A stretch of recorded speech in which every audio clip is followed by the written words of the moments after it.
Call the meeting to order. Please rise for the pledge. I pledge allegiance to the flag of the United States of America and to the republic for which it stands, one nation under God, indivisible, with liberty and justice for all.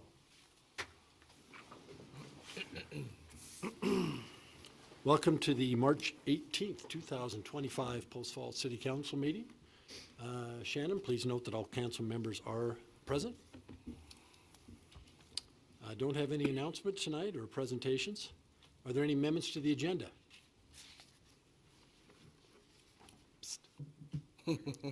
There are none tonight. Just wanted to be sure. Do we have any declarations of conflict, ex parte communications? No, none. No. Seeing none, would you please present the consent Thinking calendar? I don't usually get to read the consent calendar this quickly. So. Item A is minutes from the March 4th, 2025 City Council meeting. Item B is accounts payable 3/5 to 3/19 of 2025. Item C is January cash and investments report. Item D is Killdeer annexation ANNX-24-4 reasoned decision. Item E is Killdeer development and annexation agreement ANNX-24-4. And item F is purchase of one JBL 270T compact track loader. Any questions on consent calendar? I move to approve the consent calendar as presented. Second. Motion seconds, further discussion. Roll call, please. Malloy. Aye. Westland. Aye. Sigleader. Aye. Ziegler. Aye. Plou. Aye. Davis. Aye. Motion passes. Thank you. Tonight, we do not have any public hearings. I should state that I think it's our next meeting. We have at least two that I'm aware of, but none tonight. Followed by unfinished business, returning ordinances. We have a couple items. The first is the Post Falls Housing Needs Analysis Report, and that is the information that's going to be presented from the consultant who's on Teams. But Mr. Manley, we'll turn it over to you. Yes, good evening, Mayor Jacobson and Council President Malloy. John Manley, the planning manager here at the City of Post Falls. I'm going to do a brief little intro before the consultant gives the overview of the report. So the Post Falls Planning Division is asking you to review and accept the submitted Post Falls Housing Needs Analysis. Robert O'Brien with Camoin Associates, the gentleman online, doing the presentation. So the intent of this H&A report, the Housing Needs Assessment, was to better understand the city's key housing issues with emphasis on unmet demand both now and over the next 5, 10, and 15 years. The intent of this was to address the comprehensive plan and be a part of the comprehensive plan update. On April of last year is when we first brought this concept up as part of the fiscal impact analysis, as well as doing the comp plan update. So in September, we did enter a professional service agreement with the consultant to perform this report. November 7th and 8th, that's when the consultant came to the City of Post Falls and began their public engagement and get input from the community. The consultant will go into a little more detail on this here shortly. And then on January of this year, the consultant did come here and try to further refine some of the goals and policies and how to refine some of the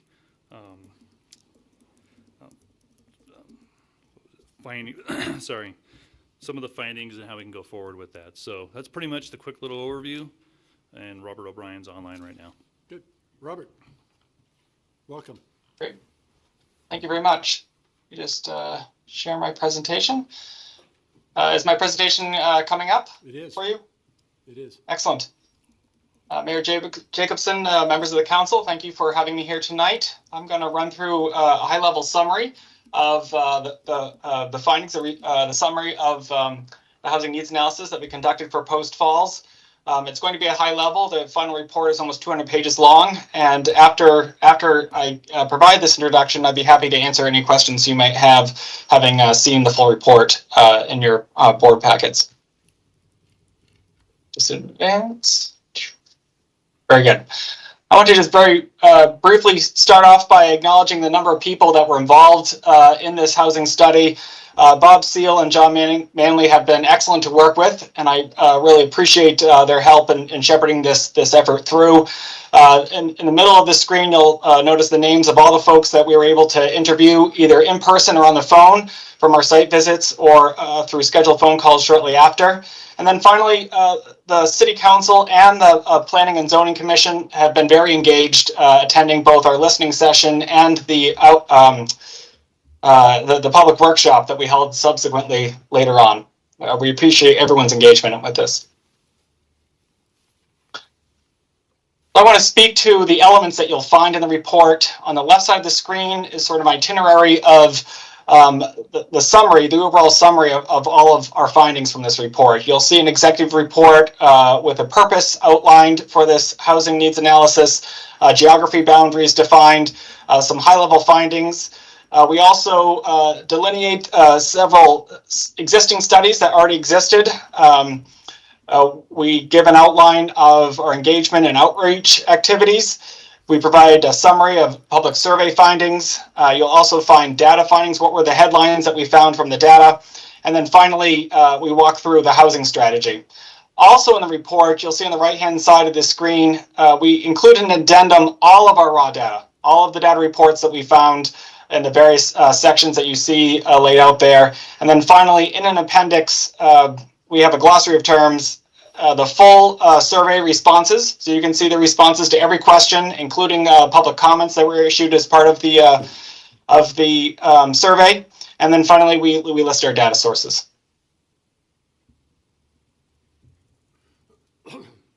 For our public engagement activities, we conducted, as I mentioned earlier, a public survey. We had 593 responses, which is an excellent result. We conducted a listening session when we came to town the first time back in November, as John had said. That listening session was really just an open mic session, if you will. We asked about what were the strengths and weaknesses of the housing market in Post Falls among members of the public to provide that feedback. We didn't have any agenda when we came. We didn't have any data to share or strategy to suggest. We just had an open mic session where we listened to folks' major concerns to articulate to us.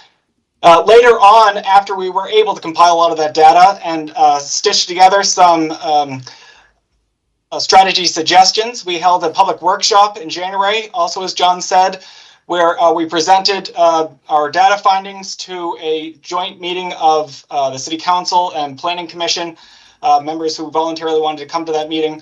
I got their feedback and their initial reactions to those, as well as some initial strategies ideas as well. We posted these strategy ideas on sheets around the room, and we invited the public and members of the City Council and Planning Commission to initiate or indicate their support or dislike of those various strategies to give us some feedback on them. We also conducted a tour of Post Falls. Bob and John drove us around every corner of the city when we were in town. And then we conducted roundtable interviews with officials and professionals. And as I said earlier, for those folks we couldn't talk to in person, we followed up with phone calls. Now I'd like to run through some headlines, as I'm calling them, the key findings from the data. These were the big takeaways that we had from all of the data that we pulled for the city. A lot of these won't be a surprise for residents of Post Falls. You know that you're a boom town. You've had tremendous population and housing growth in the last 25 years. You know, by the year 2030, you're expected to double in population from the year 2000, which is among the highest rates of all the geographies that we looked at in the country. Does my pointer show up on the screen? Yes, it does. I can actually see. I'm seeing feedback myself. So the rates of growth in Post Falls are among the highest in the country. Also, it's a similar rates of growth for households and therefore housing unit growth in the city of Post Falls. On the bottom of the screen, you'll see in every one of these columns from the decade of the year 2000 to 2010, you can see it's the highest rate of growth for housing units among the county, Spokane County next door, Idaho, and the U.S. in total. It's the same thing for the next decade from 2010 to 2020. And for the first 4 years of this decade, you can see it's also the highest rate among all those geographies. And then for the next 5 years, we're anticipating to stay at a steady clip, though Kootenai County is starting to catch up a little bit, rising at a similar rate.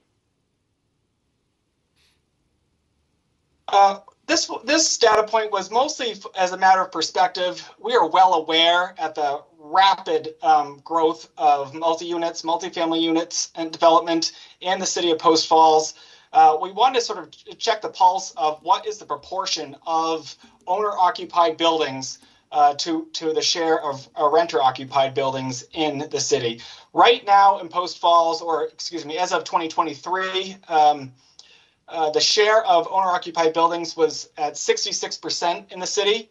And you can see that's still slightly higher than Kootenai County, and then a little bit higher than Spokane County. It's slightly higher than the state overall, and much higher than the national average. So by and large, Post Falls is still a owner-occupied city, though we understand the rate of growth of multi-units is changing that proportion ever so slightly. We also, it's remarkable how much growth that Post Falls has experienced in the last 35 years or so. Almost all of its growth has taken place in those several decades. We found that 70% of Post Falls homes are less than 35 years old, which is a remarkable proportion of your building stock.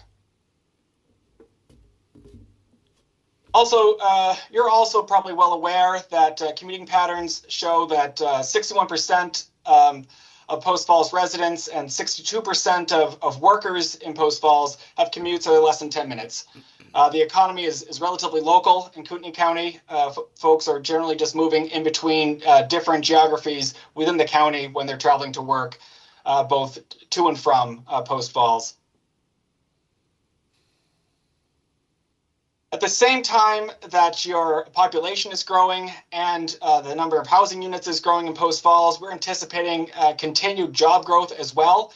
We're estimating another 1,500 jobs over a 5-year period from 2023 to 2028, which will, of course, is going to influence housing demand.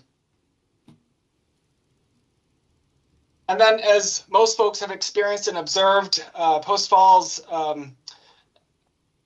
is home to some of the higher home values, both across the nation and also in the area. Kootenai County does edge out Post Falls proper by just a few tens of thousands, but Post Falls holds its own in terms of home values being much higher than Spokane County and the state at large. This source is Esri, which makes its estimations using census data, but you can see its estimations for median home value in 2024 in Post Falls is actually very close to the median sale price of $497. It's just about 18,000 off, and that median sale price comes from a multiple listing service, so it's much more accurate of reflecting what's actually happening in 2024. At the same time of this major boom in multifamily building, what's happened to rents since the post-COVID era is that the rents have started to taper off. Those are asking rents. Those aren't necessarily existing rents or in-place rents, we call them. So the asking rents since 2021 has plateaued with a huge number of deliveries of units. And has not moved up with either inflation or with new construction. That's partially due to sort of a short-term blip in the absorption rate down below. By absorption rate, I mean how quickly new apartments get leased. So you can see in 2019 at the bottom of the screen, there's my arrow. This giant jump, the spike, if you will, and the vacancy rate is usually indicative of new construction coming online. Those are a bunch of new apartments that suddenly show up on the market. Of course, it's going to raise up the vacancy rate while we wait for those to get rented out. Once they get rented out, you see the vacancy rate drop right down back to below 5%. In 2022, there was another delivery of new apartments to the market, but it did not drop as quickly down to below 5%, which is where we want it over time. So there has been a slight hesitation in the market to lease up those rentals. I will say that our source, CoStar, is anticipating that the vacancy rate is going to continue to decline. It's already declined in the fourth quarter of 2024, and it's anticipated to decline again in the first quarter of 2025. So this vacancy rate will come down again, but that slight blip in the slow lease rates of those new deliveries is causing the rental rates to sort of pause, if you will, at that $1,474 is the average asking rent in Post Falls, and has been for these last couple of years. You can see that the private sector is doing its job. It is responding to that slight hesitancy in the vacancy rate, or the slow absorption rates, as I just mentioned. The number of permits for multifamily units fell off a cliff. And from 2023 to 2024, you can see that at the bottom of the page, went from several hundred permits every single year to just 54 in 2024. So the private sector is doing its job. It's monitoring the vacancy rates, the absorption rates, and it's just taking a slight breath until the market sort of self-corrects and you move down below that 5% vacancy rate, which is considered a healthy, balanced rental market. I just want to take a small moment to talk about how our vacancy rates are being calculated in this report. We understand that there's a real estate report, that's the name of the document, that's produced in the county that provides slightly different, or reports slightly different vacancy rates that might cause some confusion why ours are different than those reportings. Both the real estate report and our firm, Camoin Associates, uses the same source. We both use CoStar. The difference is in our methodology, and they both have value, but there's a different way that we present those vacancy rates. The real estate report excludes properties that are new, that are less than 2 years old, because they don't want to show the volatility in their vacancy rates. They want to show what is a long-term vacancy rate, what's a long-term trend in their numbers. They also list their vacancy rates in calendar quarters, whereas we just provide the annual number. And the annual number in CoStar is decided upon by a sample that's taken at the end of that calendar year. It's not an average of all 4 quarters, for example. What the real estate report vacancy rate is good for is a good indicator of the long-term rental market health in Post Falls. And what Camoin Associates methodology is good for is that since we include all properties, we're showing those spikes in vacancy rates during deliveries. We're showing the drops in vacancy rates during absorptions. It shows you we track how quickly apartments are getting absorbed on the market, which allows public officials to sort of anticipate how the private sector is going to react to those market conditions. So it's a planning document, if you will. Your ability to show what you might expect for the volume of permits applications, for example. And then, as I mentioned earlier, CoStar, the source for both of these reports, estimates in the first quarter that the vacancy rate is going to fall to 7.7%. from an 8.5% vacancy rate in quarter 4 of 2024. I believe we're getting to the end of our findings, and then I'm going to move on out of this section. Our final finding is most home prices are far out of reach for Post Falls workers, and rent is just barely affordable. I think folks already sense that on the market, and our data is showing that as well. We did an analysis here, and this is based on HUD's definition of housing cost burden, where folks are expected to responsibly afford housing if it only uses 30% of their income. We estimated the cost of home ownership through a number of inputs, both the mortgage, but also the cost of utilities, including tax payments. We estimated a lump sum for that. and for to come out with an annual cost against median household incomes. The gap between what the median household income is in Post Falls and what they can afford for a home payment is an income gap of over $97,000. Also, we do the reverse, where we look at what an affordable house would be in order for someone making the median income in Post Falls to afford it.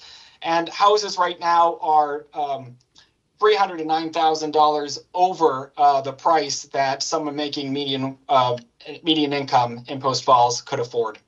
This is just a gauge of sort of the financial health of what folks can afford on the market. Obviously, it's not going to be precise or affect anyone. We're using medians here. There are plenty of people who make more. There are plenty of people who make less, and of course, sales are similar. In the same way, we looked at the price of rent and how affordable it is for folks in Post Falls, renters in Post Falls. We used an in-place monthly rent, and by that I mean rent that folks are already paying, which means rent might be a couple years old. It's not rents that are advertised today. They may not be able to replicate this rent if they went out and got a new apartment, but they're sort of grandfathered in, if you will, paying this rent. So the median in-place rent in Post Falls in 2023 was $1,300. We annualized that. We compared it against what you would be required for wages in order to afford that at 30% of your income, and then looked at median renter household income, and it comes out to 30%. So it's just a hair over what's considered responsible for being able to afford rent in Post Falls.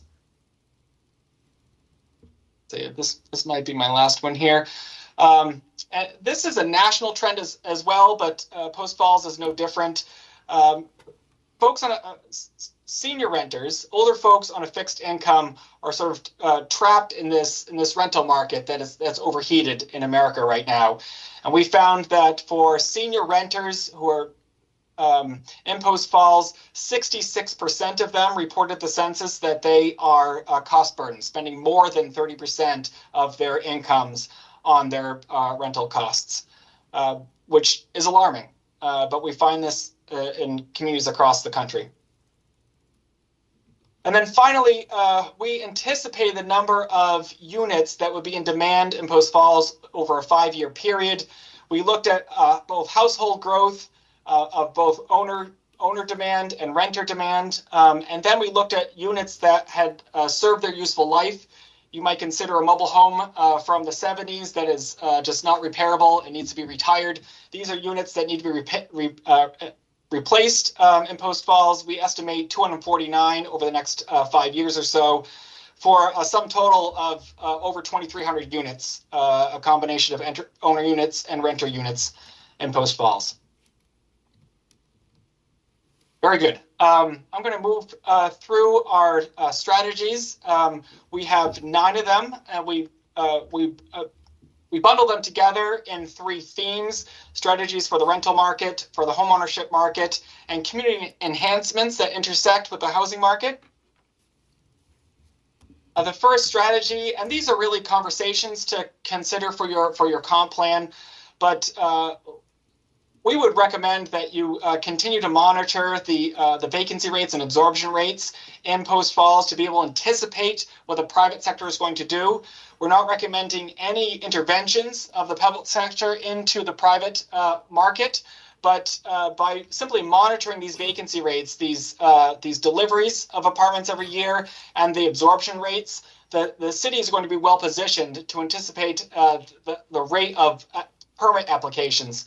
It might impact your zoning considerations in the future if you were to annex more land, for example, or if you need to tinker with your zoning when you do a zoning revision. You'll be able to anticipate over the next couple of years what the demand in multi-unit construction will be, based on how frequently it stays below this 5% marker, and how quickly new units are being absorbed year over year. We also heard, as I'm sure you have too, as public officials, there is a public aversion to large concentrations of multi-units. We understand, we heard that, we understand it. But that doesn't mean that demand for rentals will go away. The city is going to continue to need a mix of housing, both homeownership and rentals. One thing we would encourage you to consider, and this is already allowed in some zones in Post Falls, is to incorporate smaller footprint multi-units rentals in mixed neighborhoods. These are multi-units. These are rentals that are scaled in form and size to sort of nestle into neighborhoods. It doesn't mean that it'll be next door to a single-family house, but it might be in the same subdivision. This breaks down sort of the massing of those multi-unit concentrations in the city that have made some people uncomfortable with the alarming growth of them. You may still continue to have large-scale development of rentals in the city. That might still continue to happen in some places. But by allowing for these smaller platform multi-units in subdivisions, you can sort of spread that out and have these rental residents more engaged, more incorporated into the fabric of the city. The last is in the rental strategies is following on that startling statistic that over 2/3 of senior renters in the city of Post Falls are cost burden. We think the city should prioritize support for a low-income housing tax credit project for senior citizens. This is a standard mechanism to provide affordable housing, and it can be provided strictly for seniors, and we think it would be one way that the Post Falls can help alleviate some of that rental cost burden for its senior citizens. I would like to stress that each one of these developments will publish a tenant selection plan. They will submit that to HUD actually, and that is the methodology by which they select tenants, and we would encourage that tenant selection plan to make a priority for applicants who are either from Post Falls or already have a Kootenai County connection, so that it's really serving the residents from this area. Moving on to homeowner strategies, we talked to one home builder who has told us that he's able to construct smaller footprint houses, what we might all think of as starter homes on small lots. These are 1,000-foot single-family homes, and he's able to produce these for a price that median incomes can afford without any subsidy. We would encourage in several areas of the city the construction of these starter homes. This is how America built affordable housing for generations. Those houses that folks will start out in, young families, and then as they grow, they'll sort of move out into other areas.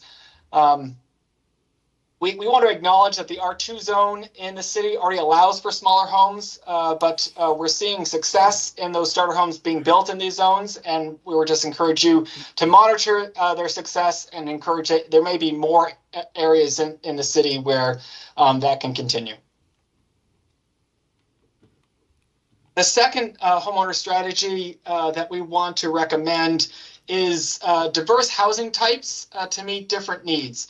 So it's not every resident over the next 5 years is going to need or want a 3-bedroom house that is predominant in the single-family housing market. We're recommending you might consider in subdivisions, even encouraging in subdivisions, mixed housing types. These are ownership units. We have an example on the screen here from another subdivision that had mixed single-family homes indicated in the red number 2 with patches of townhouses. These are condos indicated by the number 3, and then some duplexes in this semicircle down here indicated by the number 1. This allows for different types of residents, whether they be single professionals, They could be retirees, empty nesters, and also small families to have different homeownership options all in the same subdivision, and allow for housing growth in the city of Post Falls. Housing developers like this because it diversifies their product, and it opens up the subdivisions to a larger buyer base. So it's a win-win in many respects. We also noticed in Post Falls, as I indicated in the data findings early on, the remarkable growth in the last 35 years of housing units, but there was also a housing boom in the 70s. Right now, approximately 14% of Post Falls housing stock is from that decade in the 70s. Now, I say Post Falls, for our purposes, we used the zip code area in Post Falls to capture some of those pockets that are just outside the city lines, but are really part of that Post Falls housing market. In Post Falls proper, I looked up the numbers, there's approximately 11% of houses in city lines that were built in the 1970s. These houses are now coming up on 60 years old. As you can imagine, from anyone who may own a home in the room, after about 30 years, a house goes through an entire cycle of renovations. It's going to need a new roof. The siding needs to be updated. Maybe the windows replaced. Its housing system, its heating system might need to be updated. Driveway redone. Almost every component of a house needs to be refreshed in a 30-year cycle. And for these houses built in the 1970s, they've now gone through what should be 2 cycles of renovations. If for any reason the owners of those homes did not keep up with those renovations, you may notice signs of blight in those neighborhoods. We're just recommending you keep an eye on that. Maybe you sort of do a survey of those areas and to see if there are homes that sort of have fallen behind in that upkeep. And there are what I call bread and butter resources that many cities across the country use in terms of funds that can help homeowners, especially low-income homeowners, to fix up their homes. Those are CDBG funds, community development block grants. They're very flexible funds that can be used to fix up older neighborhoods, especially if there's a income threshold there. And also there's some HUD funds available as well. So these are simple funds to access that can upkeep some neighborhoods that we just have an eye on that Post Falls could see fall in decline if there isn't attention given to them. And I'll wrap up with 3 strategies around community enhancements. We heard in the public listening session, and we also saw in the last comp plan for Post Falls, a desire and a need for more service centers, more retail offerings in different corners of the city. We heard that the city has expanded its residential areas rapidly from the downtown, moving out into the prairie areas, into the county, but that retail offerings, service center offerings have not kept up, and it has caused, or it may cause, sort of a bottleneck of traffic and commuter patterns to those service areas, to those employment areas right now that are offered in the city. There's a strong desire for neighborhood-based retail as well, and we're validating both what we heard from the public and what we also saw delineated in the last comp plan.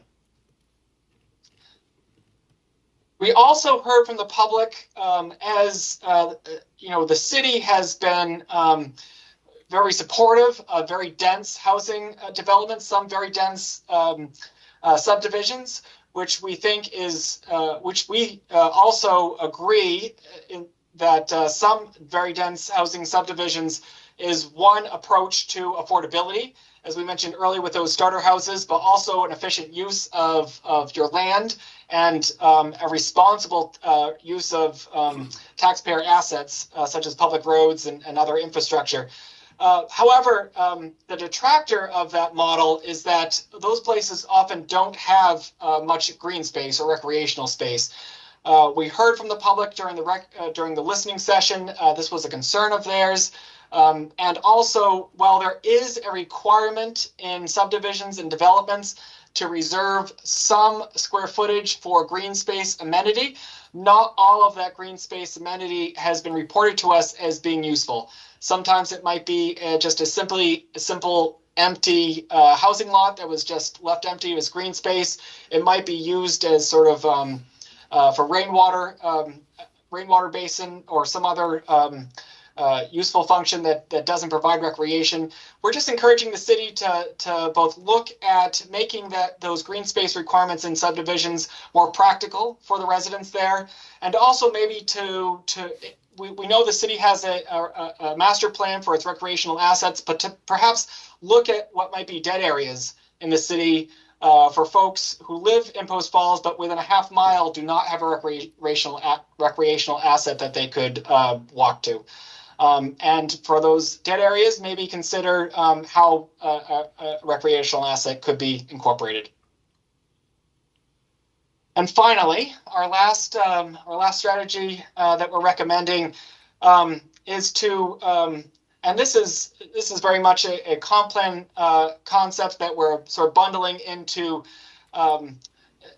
aspects of the city that support a healthy, robust residency. And that is to encourage new businesses and new job growth that offer career grade salaries so that you can get that median household income up organically through the private sector so that residents of the city can afford homes for those prevailing prices. One way that you might do that is to use your existing commercial zones and to provide incentives based more on the job offerings and the salaries that are paid there than on perhaps a dedicated sector. You can use a TIP, tax incrementing financing for that, and also just your business recruitment strategies might be going after businesses that are providing those career grade employment. We also heard strong support for the city's downtown master plan that you have to provide experiential retail, a destination retail in the city where you can park once and then walk to a multitude of businesses providing dining to activities, socializing in the city, and to really make Post Falls a destination and to give it a brand. These are things that will keep Post Falls to be sort of a destination and to make it to maintain it as a hometown as it continues to grow, so that it doesn't simply just become a bedroom community once its housing growth has sort of outstripped its employment and its destination retail. We believe in the city of Post Falls that it's going to succeed. You have a bright future, and these are some of the things that you're already doing that we support you to continue to pursue. And with that, thank you for your attention as I sort of blasted through a lot of that very heavy material. And I would be happy to answer any questions or engage in any sort of discussion you might like to have about it. Thank you, Robert. That's good information. I find it very interesting reading through the report and reading through the comments at the difference of opinions of people who want to see no growth and people who feel we need additional housing opportunities. And that's one of the challenges I think council faces is you're on any type of development, you're going to get those people that say, no, we don't want to grow. We want to stay right where we are, where we were. And you're going to get people that say, we need to continue to expand. And in all honesty, I've never seen one particular word used so much in one survey as I did in one of the results that you provided. People are pretty opinionated. So yes, they sure are. I think it was very interesting and very appropriate that you included all those surveys because I think there's some good information in that. The downtown area, it's something we've been working on for years. We've got a perfect location for it. One of the challenges we have is we had a developer who lost the property, went back to the lender, who's now involved in a lawsuit with a potential developer or property owner, and it really hamstrings what the city can do in that area. But we have to wait that out because I do feel that Post Falls is primed to have a downtown area that could offer many different types of activities. And we've seen significant improvement along Spokane Street, and I think we'll continue to see more, but we are somewhat limited because of the lawsuit that is currently in place. But very good information. And council comments. I Go have ahead. some things written down. Thank you so much. I have appreciated the 3 events that you've hosted for us now.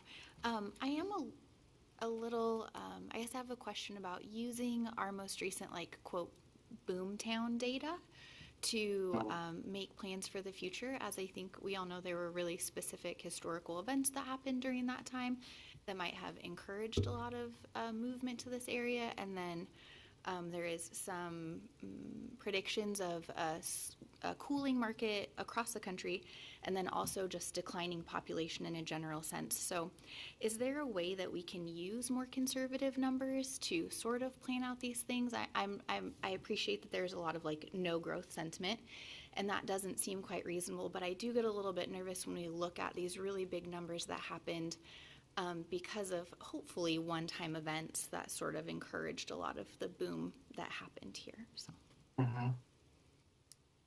Well, I mean, obviously no one has a crystal ball, and one of the weaknesses of these data reports is that they follow trends, and they don't necessarily look at what you're observing, these expectations that maybe human behavior is going to change in the marketplace. However, just from someone who came into Post Falls to observe, you have a lot of very desirable qualities in your city. Among that, you have sort of ample room to grow. And I'm not giving you a value statement there. I know there are a lot of controversial, discussions of whether or not that's appropriate.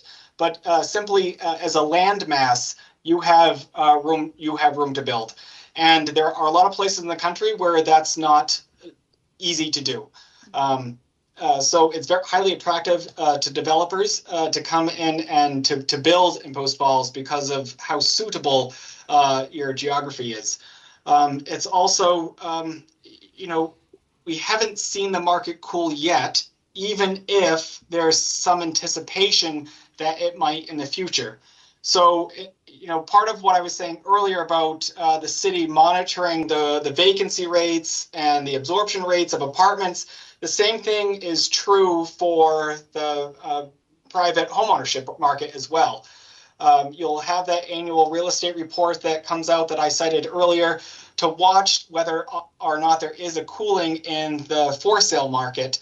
And from that, you can sort of deduct your own trends over a couple years of whether or not you're going to continue to grow as you have over the last 30 years, or if these trends are going to start to level out.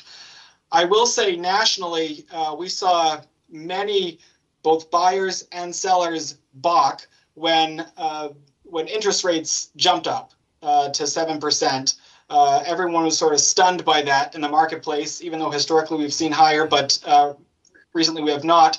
What we are seeing is that the market is loosening up again. Folks are starting to accept that as the new reality, and buyers are starting to purchase again, and sellers are starting to sell again. So things are starting to shake up and move. We have such a deficit in this country of housing needs.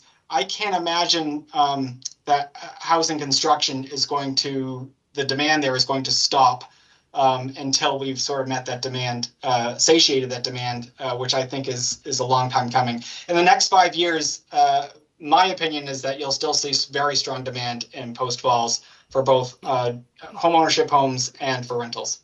Okay, can I ask, Mr. Seal, then our intent is not to take the numbers listed for like how many units we need in the next certain amount of years, like just take that straight number. I guess that's more of my concern is sorry, Mr. Manley.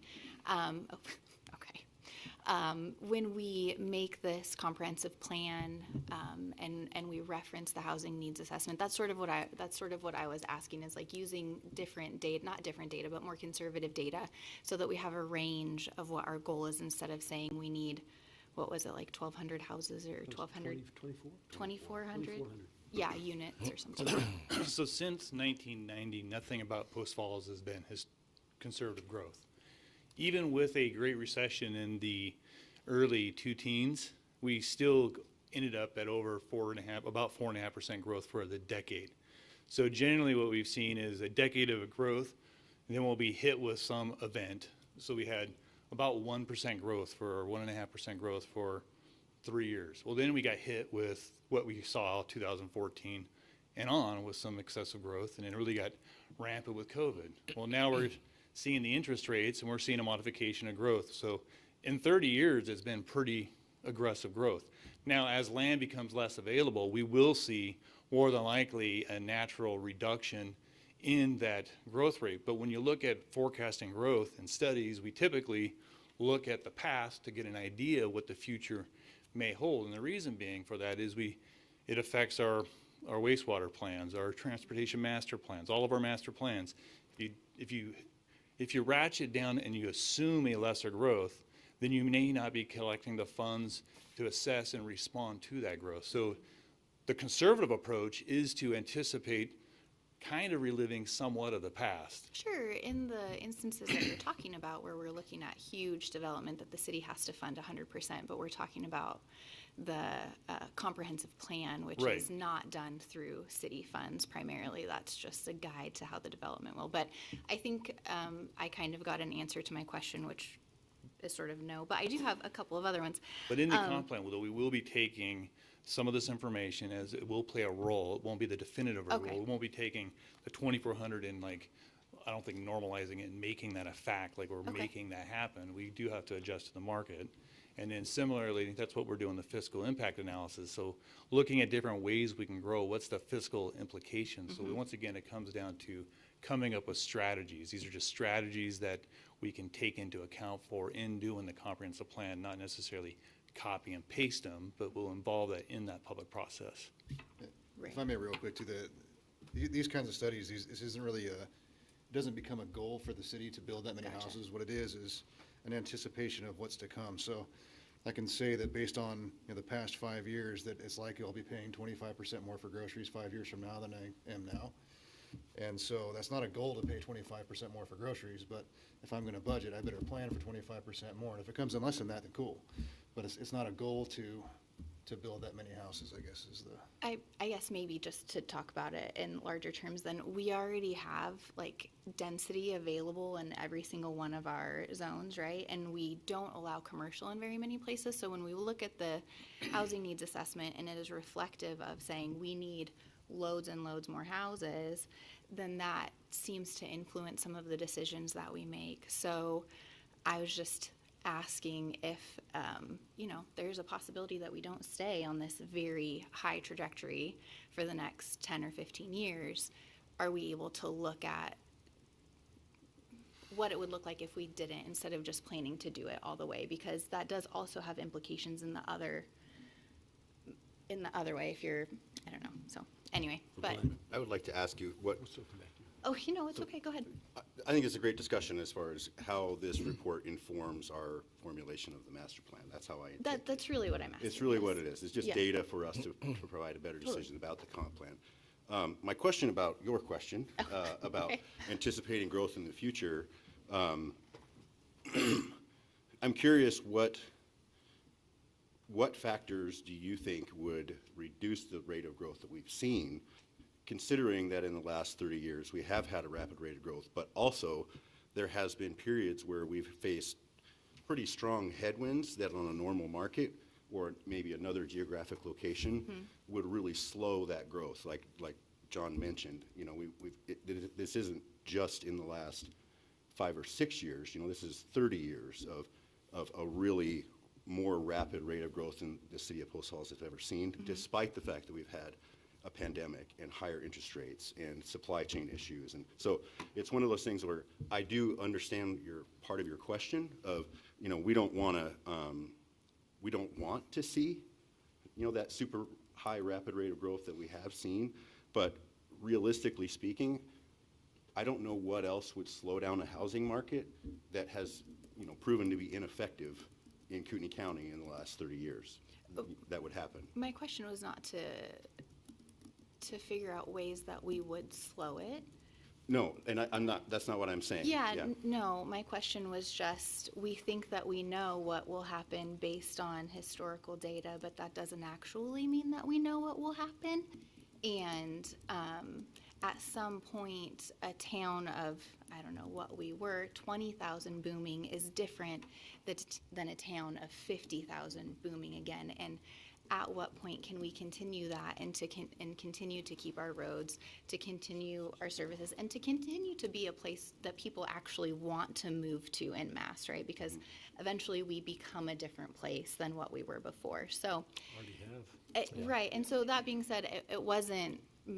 I was just asking if we don't have to use like the highest number, but use something like slightly lower than that to say, well, we don't have to have no growth, and I don't think that we should make the comprehensive based on that. But if the growth does slow for some unforeseeable reason, which I appreciate looking at something and saying, well, I don't know what would slow us down, but I don't know what I don't know until I know it.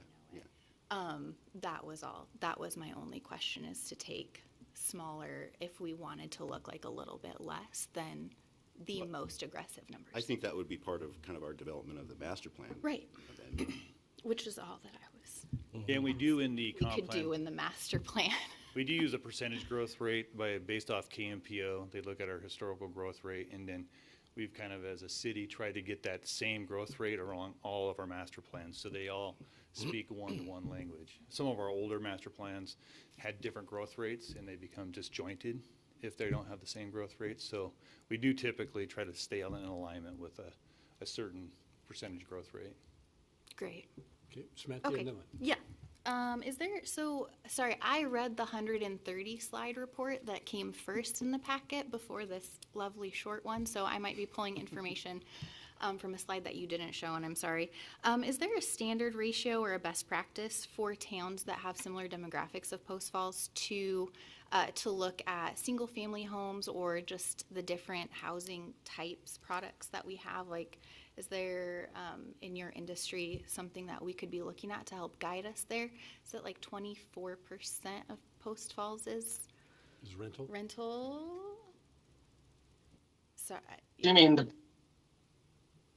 are you talking about the percentage of homeowners to renters You have- among residents? You have a chart somewhere that says like single-family homes, this is the percentage Post Falls, and then it says multifamily or rentals, and then it's like products that are 1 to 2 units, greater than 10 units, greater than 20 units, and Sure. it gives all of Yeah. the numbers.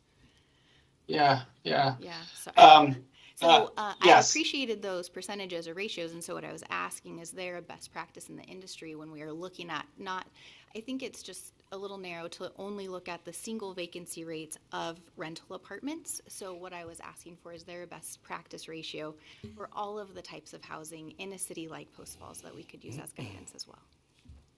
For vacancy or just totals?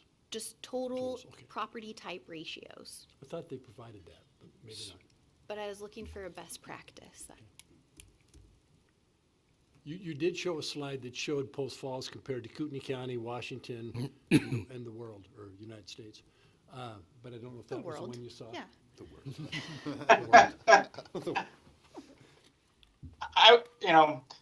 I guess very briefly, I would say, as the mayor just alluded to, you might just compare yourself to other jurisdictions, whether it's the state at large, it's the county, Spokane County, the United States, and to see, and also you have to know what feels right. Obviously, in a much larger city, you're going to have different ratios that are more appropriate for a dense city. What we were hoping to show is how high the proportion of homeownership units are in Post Falls compared to other jurisdictions, which right now it's not much higher, but it's at the higher end of proportions. Yeah, okay, If that's you- okay. You answered my question right in the beginning there, so sorry, I know I make long meetings, so I'll try to move it along here. And then you had a job growth projection for Post Falls in the next 5 years, right? Something like 15? Yeah, 1,500, I think it came 1,500, to. Yeah. What is that based on, and are those the career grade jobs that we're looking for? That would be, I believe, the source is Esri. Esri is sort of a database that uses census data to compute trends. And what it does is that it might use Department of Labor as well. There are codes for every type of job. For example, teaching would have a code, retail would have a code, that sort of thing. So they have most jobs in the United States classified. They can see the proportion of types of jobs in a jurisdiction. And then over time, you can see, for example, administrative jobs, bookkeepers, for example, you can see the proportion of those rising. So they've taken those trends, and on the whole, you're going to see 1,500 jobs in aggregate. But I would have to go into those actual slides to dig down deeper as to what is driving the growth in different sectors. They do have prevailing wages, estimated wages for each one of those professions, and that might give us a better sense of whether or not they're sort of career grade or paying living wages in the city. I would be interested. I won't be able to answer in detail Sure. at this point in time. I think that information would be interesting to see, and how they projected those jobs anyway. And today's lunch meeting Yeah, kind of showed a spike in that, didn't it? yeah, yes. With the new hospital. So, okay. I can be done there. Thank you. Okay. Yeah. So it's on page 83, if you happen to look it up in your own reports. Robert, I see there's only a few minutes left in your meeting, unless, I don't know if it's going to automatically disconnect you, but how about anybody else? Questions, comments? Yeah, I've got one question. I know at the last meeting, the topic of Spokane came up, because being a city where we're so close to a larger population center, Spokane's housing market and their housing policy obviously has a very large impact on us. I was curious if you had any insight about how that affects cities like ours, if you've seen that in other areas, other analyses that you've done. The effect of Spokane City on your housing market? Yes. Was that your question? I don't know how much of an influence it has. It came up a lot in interviews and in comments about folks who either are employed in Spokane County but live in Idaho, or the opposite. And each time we were told it had to do with sort of the economics of it. Either wages were higher in one place or housing was more affordable in one place. I think the biggest component is the fluidity of the interstate that runs between Spokane County and Kootenai County. It is very easy, as we saw in that commuter data, to move across state lines.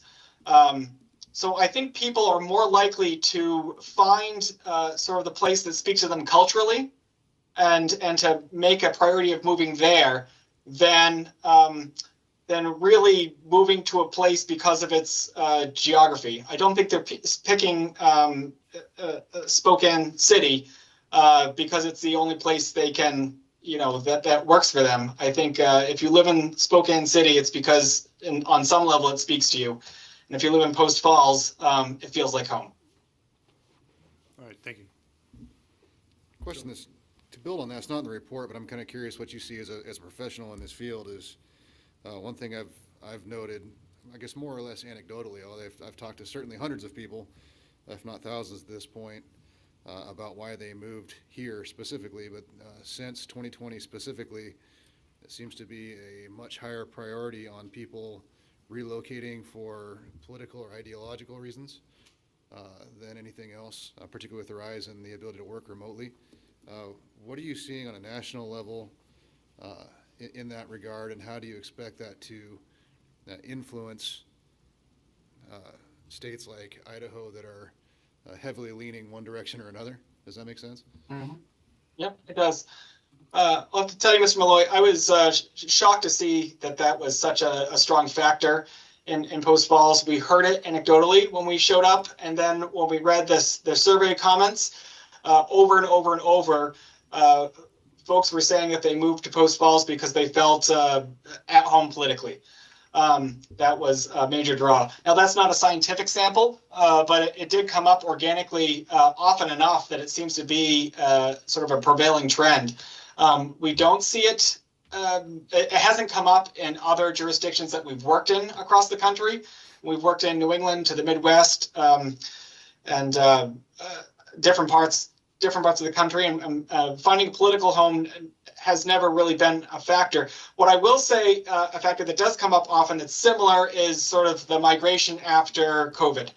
And now we're going to see more of a migration from places that are experiencing weather events. You know, in Post Falls, you talked a lot, or we heard a lot about the fires in California, are bringing in sort of a lot of California buyers.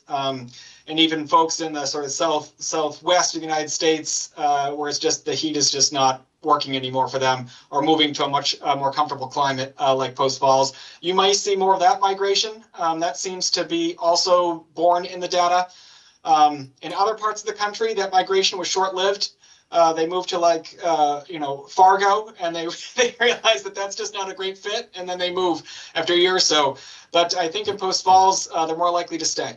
And so those trends is probably driving and will continue to drive your tremendous growth there. Thank you. Thank you, sir. Appreciate the information, good presentation, and we've enjoyed working with you, so it'll be interesting to see what the future brings. Enjoyed working on it. It's a beautiful part of the country, and thank you for including us. You bet. Thank you very much.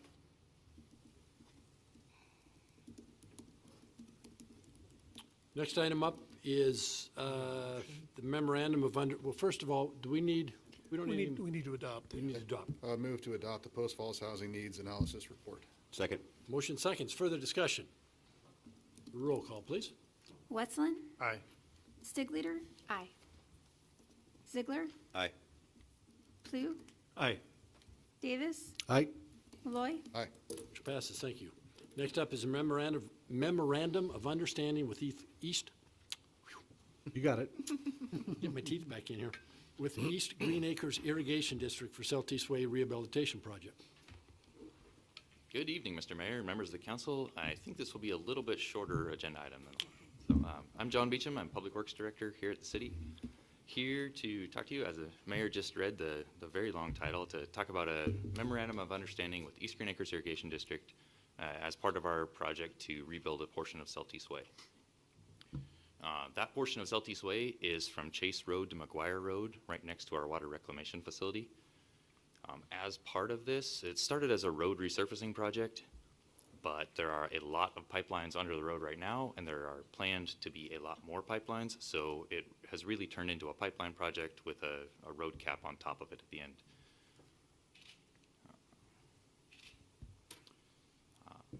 The specific pipelines we are installing are several wastewater force mains. So this is water that's being conveyed to the water reclamation facility for treatment. And then I labeled it here a Class A line. That's a recycled water line to be used in the future to transmit the treated water out to hopefully many places that are going to use it in some sort of irrigation capacity, including our properties on the prairie. The total construction cost for the pipelines and the road is around $10 million. That's was our estimate. That's holding relatively steady at that as we learn more about it, and budgeted through the wastewater dollars for the pipeline portions of it and street reconstruction money for the streets portion of it. Going back to our project limit slide, this area of the city is served by East Greenacres Irrigation District, so they are a completely separate water purveyor, and their pipelines also run through Seltice Way. We have an agreement with them that dates back to 1991 about what we will do when we need to cross each other's pipelines. Part of that in this project is that the city is obligated to protect their pipelines. So I made this diagram to kind of show what that looks like. Their water line is shown in multiple pipe segments in blue. We will be installing the new force mains underneath that. You can see that Due to the width of our trench, these pipes will not be supported, and there'll be joints that would otherwise fall down into the trench. The easiest thing to do here is to replace that with a pipe that we can bury under or burrow underneath, so to speak. So the materials of the pipe that are there don't allow that. That agreement we have from 1991 specifies that the party who starts the construction project is obligated to protect the other entity's work. So that is what we're proposing with this memorandum of understanding, is they will complete the protection work. We will reimburse them for their actual costs to do that. Like I said, most of the bullets on here. They have indicated a desire to use the same engineer we're using, which should really save both of us on design costs, because we'll have basically one set of drawings. Some of the work will be done by them, some of the work will be done by us. And that, like I said, aligns with that crossing agreement that we signed back in 1991. Assuming this moved forward tonight, we would complete the design work for both projects. There would be a check-in with both parties to make sure that, okay, yeah, these are going to be compatible. And then both parties would bid the work, construct the work. Their work would be done before or at the same time as ours to enable our construction to move forward. Happy to answer any questions. John, assuming this is all approved, moves forward, when do you anticipate construction beginning? Looks like probably the beginning of the 2026 construction season is when we'll get to actually turn dirt. The question is, will that coincide with any of the work that they're projecting to do on I-90, or will it be prior to? This is prior to anything in Post Falls on I-90 that I'm aware of. I just can't imagine having both of them under construction. Fair enough. And to alleviate any concerns, we are looking at doing it in a staged way. So there's two-way traffic on the road pretty much at all times. It won't be 4 lanes of two-way traffic. Sure. Other questions? When we do the reimbursement, is there any consideration of the extended life of their lines now that we're going to be replacing them? There is not, and there's not really any contemplated in that 1991 agreement. So their lines could likely last another 50, 75 years if we didn't do this work. So it's hard to say that they need replaced now, and there's not any credit given for bringing something up to a new standard. It's not like they needed to be replaced soon anyway, and we just got stuck with it. Correct. Can we trick them into starting the project first? So they got to pay for our stuff. I was thinking, It's not a bad idea. I'll see what we can do on that. All for right, the I next appreciate that. project. Thank you. any questions? I Entertain would- I would move to approve the MOU with East Greenacres Irrigation District for Seltice Way Rehabilitation Project. Second. Motion seconds, further discussion. Roll call, please. Stigleader, Aye. Ziegler, Aye. Plug, Aye. Davis, Aye. Malloy, Aye. Westland. Aye. Motion passes, thank you, and you read that much easier than I did, by the way. I just got lucky. Yeah. Thanks, John. Next item up, new business. First is the CPACE financing program. Good evening, Mayor and Council.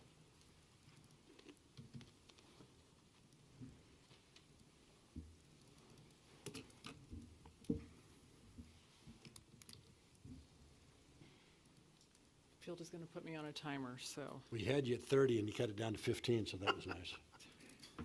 it's going to take a lot less than 30. So tonight I'm going to present to you a new financing program that's available in the state of Idaho.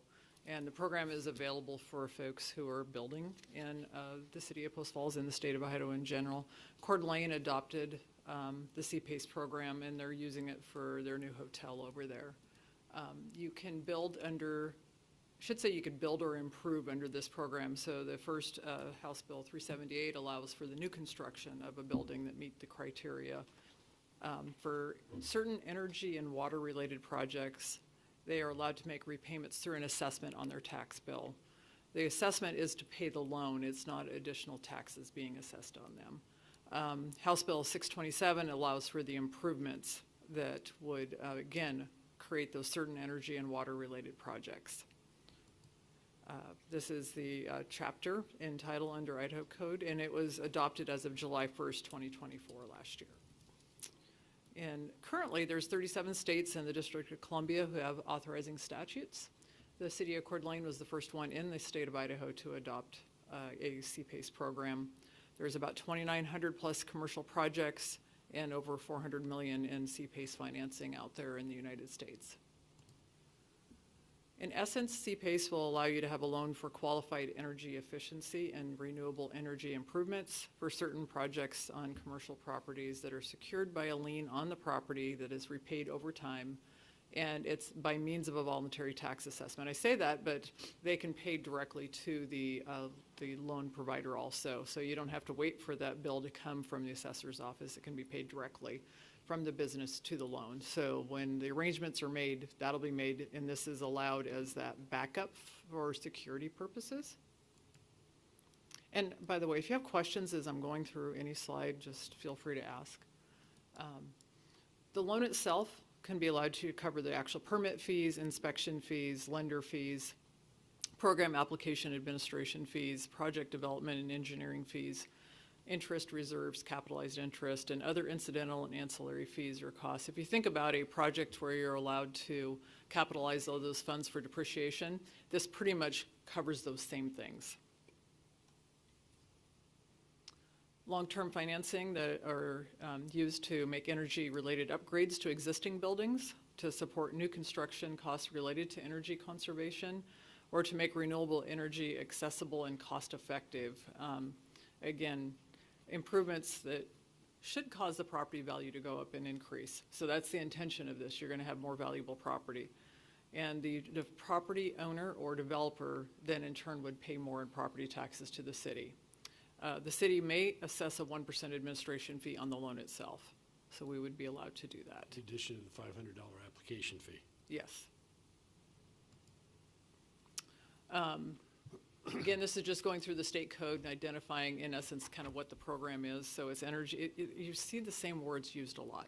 Energy and water resource conservation, reduced to public health costs or risk, reduced public emergency response cost or risk. And this kind of goes back to building a more sustainable building that might be at less risk for fire, things like that that you would see. Decrease in energy consumption or demand, support the production of renewable energy, decrease water consumption or increased conservation, allow for the reduction or elimination of lead from the water, or allow for the reduction, elimination, or increase of water or wastewater resilience. Sorry. To do a CPACE program, so if the council is interested and staff looking further into this program, it's a 3-step process. And the first one would be a resolution of intent. The second one was we actually hold a public hearing and take any input from the public that they might have on this. And then the third step would adopt a resolution establishing the program itself. So to do a resolution of intent, there must be a finding that there is a valid public purpose, a statement that the local government intends to authorize CPACE financing, a statement that the local government intends to authorize special assessments, and the special assessment is, again, that ability to pay the loan back, a description of the types of projects that may qualify for voluntary special assessments, and a description of the boundaries of the region. So we could restrict this further than the city, or it could be the city's boundaries. The resolution intent would also include a description of the proposed arrangement for administration of the program, the time and place for public hearing on the proposed program, and a statement designating the local official, department, or employee charged with administering the program and executing written agreements with property owners to impose voluntary assessments on a property. We have used industrial revenue bonds in the past, and our finance department basically did what this program is doing, and they handled all of that back end of the written agreements and managing of the payments. And so the finance director was named that individual under this code. You could have it be the city administrator, the finance director. You could even designate a department, so the finance department. The description of the proposed arrangement for administering the program. Did I just read that? Yes. There we go. There are lots of forms with this program. I looked through some of them, and yes, there are lots of forms. That said, once you're through the bulk of the forms, it's over. So There's a program application, an assessment agreement, a notice of assessment, and the CPACE lien itself, an assignment of the notice of assessment and the CPACE lien, and assignment of the assessment agreement, a certificate of the CPACE improvement completion, the mortgage holder consent, the program certificate of compliance, and a certificate of qualified improvements. That would all be done, most of it at the beginning. There's the completion and stuff happens at the end. And I wanted to throw this in there because I think it is important. If one of our employees does something in error, we're okay. So it's only the local government, its officers and employees are not liable at law or equity for actions taken pursuant to this section except in cases of gross negligence, recklessness, or willful misconduct. So if there's something going on in this, we make an error, it can be fixed, and the city wouldn't be held liable for that based on, it would need to be gross negligence, recklessness, or willful misconduct. Of course, I have an attorney here who will always oversee everything and make sure that the program is written up correctly. CPACE properties, so what would be allowed under the code itself is a commercial, industrial, agricultural property, multifamily residential property, condominium property, nonprofit, charitable, or religious property. When I say that last one, that one would not have the property tax benefit associated. There's still community benefits with those projects. Potential projects. So we were approached by the Jacqueline family and asked if we had heard of the program. We said, yeah, Troy from Coeur d'Alene had reached out to me and sent me over some documents, and Warren and Field and I had just barely started to look at it. I think Field had attended a presentation also. And he asked if we would be willing to present council with the information, and we told him yes. It was kind of our plan to come forward, but some of the suggestions he had was that Buck Knives is in need of a new roof, and so out at Riverbend that could be a project that would go under the improvement area. And then new projects to consider that they are looking at, they had taken a condo project that was approved out on the west side of town, and due to cost they had kind of shuttered that. And so they have a condo project that is along the river there that was approved, I want to say 3 years ago, maybe 4 years ago. And due to cost, they have it just basically sitting on a shelf right now. And then the other one is they do have a company that's looking at their property that is at Northeast Highway 41 in Prairie. I guess I didn't finish that on my slide. So the property up there where Peak Fitness has been located, they do have a business looking up there that would be a good candidate for this type of financing, and they weren't able to tell us anything more about that project at this time. But I can take any questions. Just to clarify, this is new build or renovation? Yes, it can be renovation to an existing building. It would just have to meet the criteria of the energy conservation or the making it more sustainable. So there's no liability to the city. The city's not advancing any funds. All the funds, the capital funds, come from the lender. The city's going to get paid an application fee. You talked about a 1% service fee. Can that be charged annually, or is that a one-time? I'm gonna have to go back and double check. I believe it's annually. So there's an origination fee, and then there's the 1% is charged annually, which is real similar to how our LIDs work. So the LID payments, we get a 1% annual. Okay, and so the benefit to the city is more economically, environmentally friendly buildings, potentially safer buildings, as you mentioned, potentially increased property values because of that, and all at no cost to the city per se. Correct. And for Coeur d'Alene, the one thing that Troy kept mentioning to me was the fact that a 30-year loan wouldn't be available for the hotel that was building over there. And so it really made that project pencil. Otherwise, it did not pencil for them. And so for them, it was also an economic development benefit of having a high-quality project locate in their city that could not have otherwise penciled. And I talked to Shelley about this earlier, but you talked about a tax assessment. That's something that the property owner would agree to. Yes. And it's not a tax that's paid to the city, as you mentioned, but rather it's a method by which the lender could get repaid if Correct. if the owner didn't pay them directly. Correct. Just Right. for clarification, obviously there's the initial piece, the review, the end piece, that time in between, just confirming that if our finance department is monitoring this, is there ongoing collection, ongoing review, things that are potentially going to bog down the finance department, or is it relatively clean? It's relatively clean, and so they, really, if you set it up correctly, they're gonna make the payments directly to the bank, and so we're gonna get a monthly notification that the payment was made. Excellent, okay. One of the questions I asked about the servicing fee, if it could be ongoing, just in case something came up and it took more staff time. Yeah, yeah. Do we have adequate staff time in, say, finance department to be able to service several of these arrangements at a time, or? Yes. Okay. And with the fee, I mean, eventually, if we just suddenly were flooded with these applications and everybody wanted to come to Post Falls with a commercial property, then you could expand with the 1% fee to add some additional staff time. Jason and I have talked about it. You could have 5 or 6 of these that you were managing and not have it take up very much staff time. And this, you probably answered all these questions while I was getting a drink of water, but this is something that is purely requested by the developer. It's not in any way, nothing is required by the city to anybody. It's all on request, right? Yes. I mentioned the industrial revenue bonds. We've only had that. It is very, very specific and very hard to qualify for, but we've only used it one time. It was for ATC. And so it is something that, in my mind right now, I think is probably going to be used a handful of times, but I could be wrong. It could be extremely successful. For a lot of organizations, if they're not looking for that longer loan time, or there's some other benefit that they're seeking, then they're likely going to finance on their own, and they wouldn't need to have us as a go-between. But it does provide an alternative for them. Yeah. Right, yeah, it's. Perfect. So you mentioned Coeur d'Alene was the first to adopt this. And so other than the hotel, first, how long ago, how long has it been in place over in Coeur d'Alene, do you know? About November or December.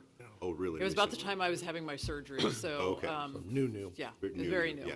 So is that really the only project that you know? Yes, Okay. yes, in Idaho, that is the only project right now, and they haven't even put a shovel in the dirt yet, so. Yeah, yeah.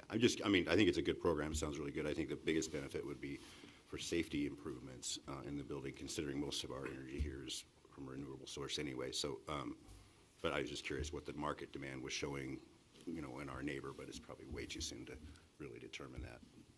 And I can, put out a listserv to see if there's any other cities considering it at this time. I have not heard of anyone other than Coeur d'Alene. So the $500 and 1% fee, you think would more than cover our expense for staff time? Yes, So it's a net revenue source for the city. yes. So this sounds like a pretty good deal. We get to spur economic development and maybe reduce the load on our aquifer if it's, water efficiency improvements and things. And then we also get a new revenue source that's not a taxpayer, funded expense. So, Correct, yeah. yeah, this all sounds pretty good. As I understand it, the key benefit that makes this work is that it's backed by a tax lien, not just a normal mortgage, which has like a higher priority. Correct. So if I'm the bank, the incentive for me is I've got what is almost like lien authority myself. Yeah. It's really through the city, but it's placed on that property. Now, if they aren't paying their taxes, then it goes to sale through a tax lien, and they still will receive that money first, and they would remain on for the balance of that property. If it was a 15-year or a 20-year loan, and it sold at year 5, that 15 years still remains with the property. Okay. Yeah. Yeah, it sounds great. I'm happy to move forward with it. So in the document that was part of the packet, it said up to $50,000, but, right, it says a $500 application fee and up to $50,000 service fee. Is that over the life of the loan to the city, or is that? I would have to check on, Excuse me, I believe that's per year. The program requirements, I'm looking at the code, I believe says you collect the administration fee in the same way you collect taxes at the same time. And so it would be if the loan was large enough to generate more than $50,000 in 1 year. In 1 year? Yeah. Okay, not over the life of the loan. And then I'm curious, in the process, are we able to make this program specific to like properties and projects that Post Falls finds a priority, or is it just like a one-size-fits-all program? We either do it or we don't do it. I think we can tailor it again, under the procedures of the code, so. Okay, and As long as it's not discriminatory, correct? sure. Yeah. Which step of the process would we do that in, at the public hearing, or? It would be during the, so the resolution of intent, public hearing, and then we would bring back the sort of forms. And once we're talking about adopting the program itself, is when we would be bringing that for final adoption. And is there a mechanism in this program that goes back to make sure that the properties are doing the projects that they're being funded for? Is that a city responsibility? So yeah, that's the certificate piece. So we would have a certificate of completion Okay, and so that would be in addition. before it was funded, yeah, So that, before the completion of the funding. so they have to do the work before they get the money? I'm gonna have to go back and look at that because it is on the completion of funding, but usually there's an interim loan, so that we'll have to look at that. Yeah, they're gonna need the money to make the improvements. Right, yeah, usually there's an interim loan, but it does actually say certificate of the improvement completion has to be provided, so. And so would that be the finance department that goes to these properties and make sure that they do whatever safety or water, that seems maybe a little bit outside of their realm, to make sure that those projects are completed in the way that qualifies for the funding? I believe that's gonna be through the community development department, so the inspections will show that. Okay, and we would only be able to collect that revenue from the 1%, then we wouldn't be able to charge for the inspection? So they're gonna pay their normal building permit fees, and so you would pay for an inspection showing that they had built what the design showed. Gotcha. And that was listed, inspection fees, one of them. Okay, well, it was listed as something that could be financed by this program, not something that, Yeah, so, but They if the would city submitted pay a bill, for- they would have to pay the city, and they could get the money from the lender. okay.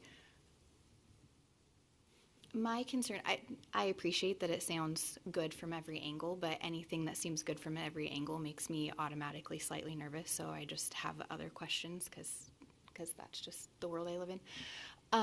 It does seem like the city is taking on extra work to do this, and I appreciate that the finance department says that they have the capacity to do it, but when we're in other meetings talking about budgets and talking about employee needs, we often discuss how we already run a very tight ship, and we're very good at making sure that everything is efficient and lean, and that we don't have like a lot of waste in the city, which I really appreciate. But I just want to be really sure, especially since we don't have a lot of evidence from Coeur d'Alene yet. And Google and I spent a lot of time on this issue this weekend. I would just like you to know that. And it seems like the other cities that have implemented this are very large cities. Like Philadelphia, I think, was the one that I saw the most, doing like $4.7 million or something like that. So I just want to be sure that when we look at it and we say, well, the finance department will take it on, and they have capacity to fill out the forms and put it in the spreadsheet and just send out the tax assessment if we need to, there aren't other implications that we're missing, like who actually goes and makes sure that they did whatever water conservation thing. I would not be qualified to, I mean, Right. they could show me any switch and be Would- like, Wouldn't that's it the be thing. like, wouldn't it be like a construction loan in the sense of, if you're dealing with a bank, the bank is gonna go out and do their monthly inspections to verify and make sure that the materials and the construction are on site, and then they'll release the funds. So there is still a mechanism that does all that. The city isn't the one who's going out, doing the inspections, cutting the checks. Okay, well, out. that was my first question. Yeah. So the bank will be doing that inspection, not community development, as to the projects that they're getting funded for, not the general construction. Yeah, I'm going to say yes to that, and when we've done construction loans, that's how we've handled them here through a project manager who we certify to that those have been completed. But I would also say that on that end of it, we'd need to go and talk to someone who's been through this process. Okay. Unlike Coeur d'Alene, who's at the beginning of the process, and say, how did you handle these things? And what kind of staff time did you need committed during the project itself? okay. Oh, shucks. Then I forgot my one other thing, and I'm sorry. Oh, multifamily and condo being commercial properties. I think this is great. I would ask that those be removed from this program, and that it really truly only be for commercial properties. But otherwise, I think that we're talking about a resolution of intent, and I think that's great. And I would say during the resolution of intent, when we bring that back with this information, if you do have comments and stuff, it's great for us to know that before we go into the public hearing, so that when we bring the public hearing to you, it's formulated more, so that we can have, so that the public, when they're making input on it, they know more about the information that we are recommending, if that makes sense. Yeah, questions, comments, input, provide them to you. Yep. Yeah. So it sounds like everybody's on the same page in the sense of, okay, this has the potential to be a really great program, so we're ready to take the next step. For the resolution of intent, yeah. I guess kind of, to build on the question there too, as to the city's ability to pick and choose which projects that we believe should qualify for this. Would that be done in the form of a city policy before we start the program? Say somebody has an idea for a really environmentally friendly strip club, and we don't think that's really the best thing for the city. Would it have to be in a policy ahead of time that we're not going to allow this sort of use, or is that something we can do on a case-by-case basis as they come up? So it wouldn't be necessarily on a case-by-case basis. It's similar to any other policy. Once we sort of adopt the rules in which it's governed by, as those applications come by, it's a review as to whether or not they conform to those the adopted resolution. Yes, so I guess, sorry to keep beating a dead horse, but how much control do we have over the resolution as to what's allowable and what's not, or is that being dictated primarily by state statute, or where is that coming from? It comes mostly from state statute, and I mean, this again is a new program, so I think we're all still familiarizing ourselves with what exactly we can and can't do. But a lot of it's spelled out in the statute. So we would bring back and look into how can we restrict. And so you guys have an idea of what we can and can't restrict. If it's, for example, if we can't remove multifamily and condo, we'll bring that information back to you at the next conversation where we have the resolution of intent. And if that's a problem and it kills the deal, then it kills the deal. If it's, we talked about the geographic area. That's something that's in the statute, but I don't know exactly what that means yet, and so we'll have more clarification on that, and what types of projects we can and can't restrict within it. Obviously, if it's not a legal project and it can't be permitted in the city, Right. it's automatically out. Well, maybe I'm simplistic in the way I think about this program, but it doesn't supersede any of the other controls that we have over Correct. anything that's built in the city. So we would still have purview over permitting process of any design work, this is just the funding mechanism for the work. So the permitting process for any improvements or new construction would still be under the normal process that we would have oversight over, which would be funded by our permitting fees, would kind of be rolled into that. This is just kind of a separate funding package. Correct. That's how I understand it. Okay. And you have someone else lending the money, and they're gonna lend them the money. This is just another option for them for additional funds. additional So, I funds, mean, if we say we're not gonna allow it, they can still go back to the lender, and if it meets our requirements, they can put it in, so. So really, I'm the only non-finance person sitting up here, so I'm so sorry.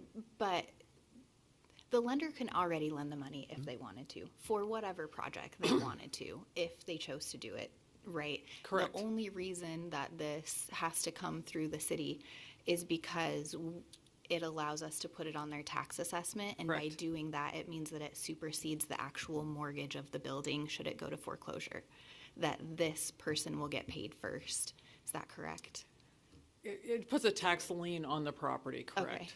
Okay, because otherwise, that's why I was Googling so much, because it seems like if there was a lender that was invested in these types of projects, they could easily just write 20 or 30-year loans for environmentally conscious buildings or improvements, correct? But the nasty banks usually don't do that. Huh? Yeah. But the nasty banks usually Yeah, don't do that. yeah. On the Okay. commercial side, a 30-year, Right, exists. It's right, and so unheard of, that's right. the only reason it has to funnel just an through the option. city, is so that we can back it in some way and say that will help them. And that's why on the smaller projects, I'm saying they're probably not going to even look this way, Right. because they can get financing for the smaller project that's a 15-year loan.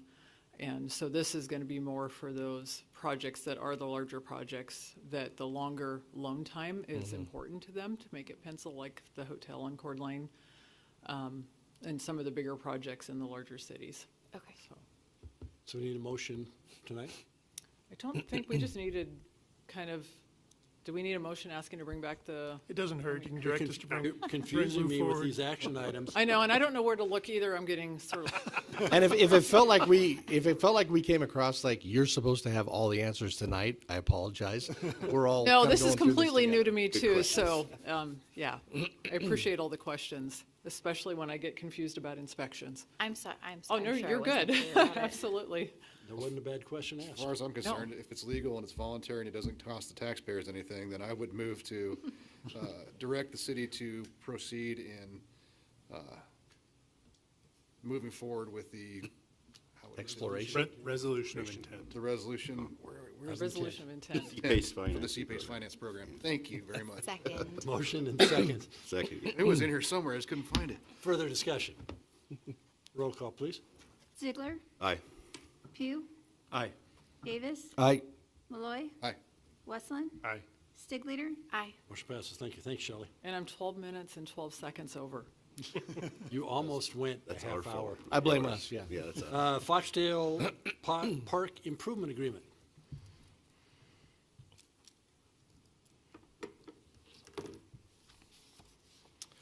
Good evening, Mayor, members of council. Robbie Quinn, Parks Planner, here this evening, seeking council's approval for the mayor to sign the construction improvement agreement with Core Development for a city park design and infrastructure improvements in the Foxtail subdivision. So back in 2008, when the city entered into the master development agreement, part of those conditions were that the developer would owe the city 8.3 acres of parkland. And this was the original kind of schematic at that point, where this was where the city park is. But currently, where it's planned now is up here more along what would be Killdeer in the future here.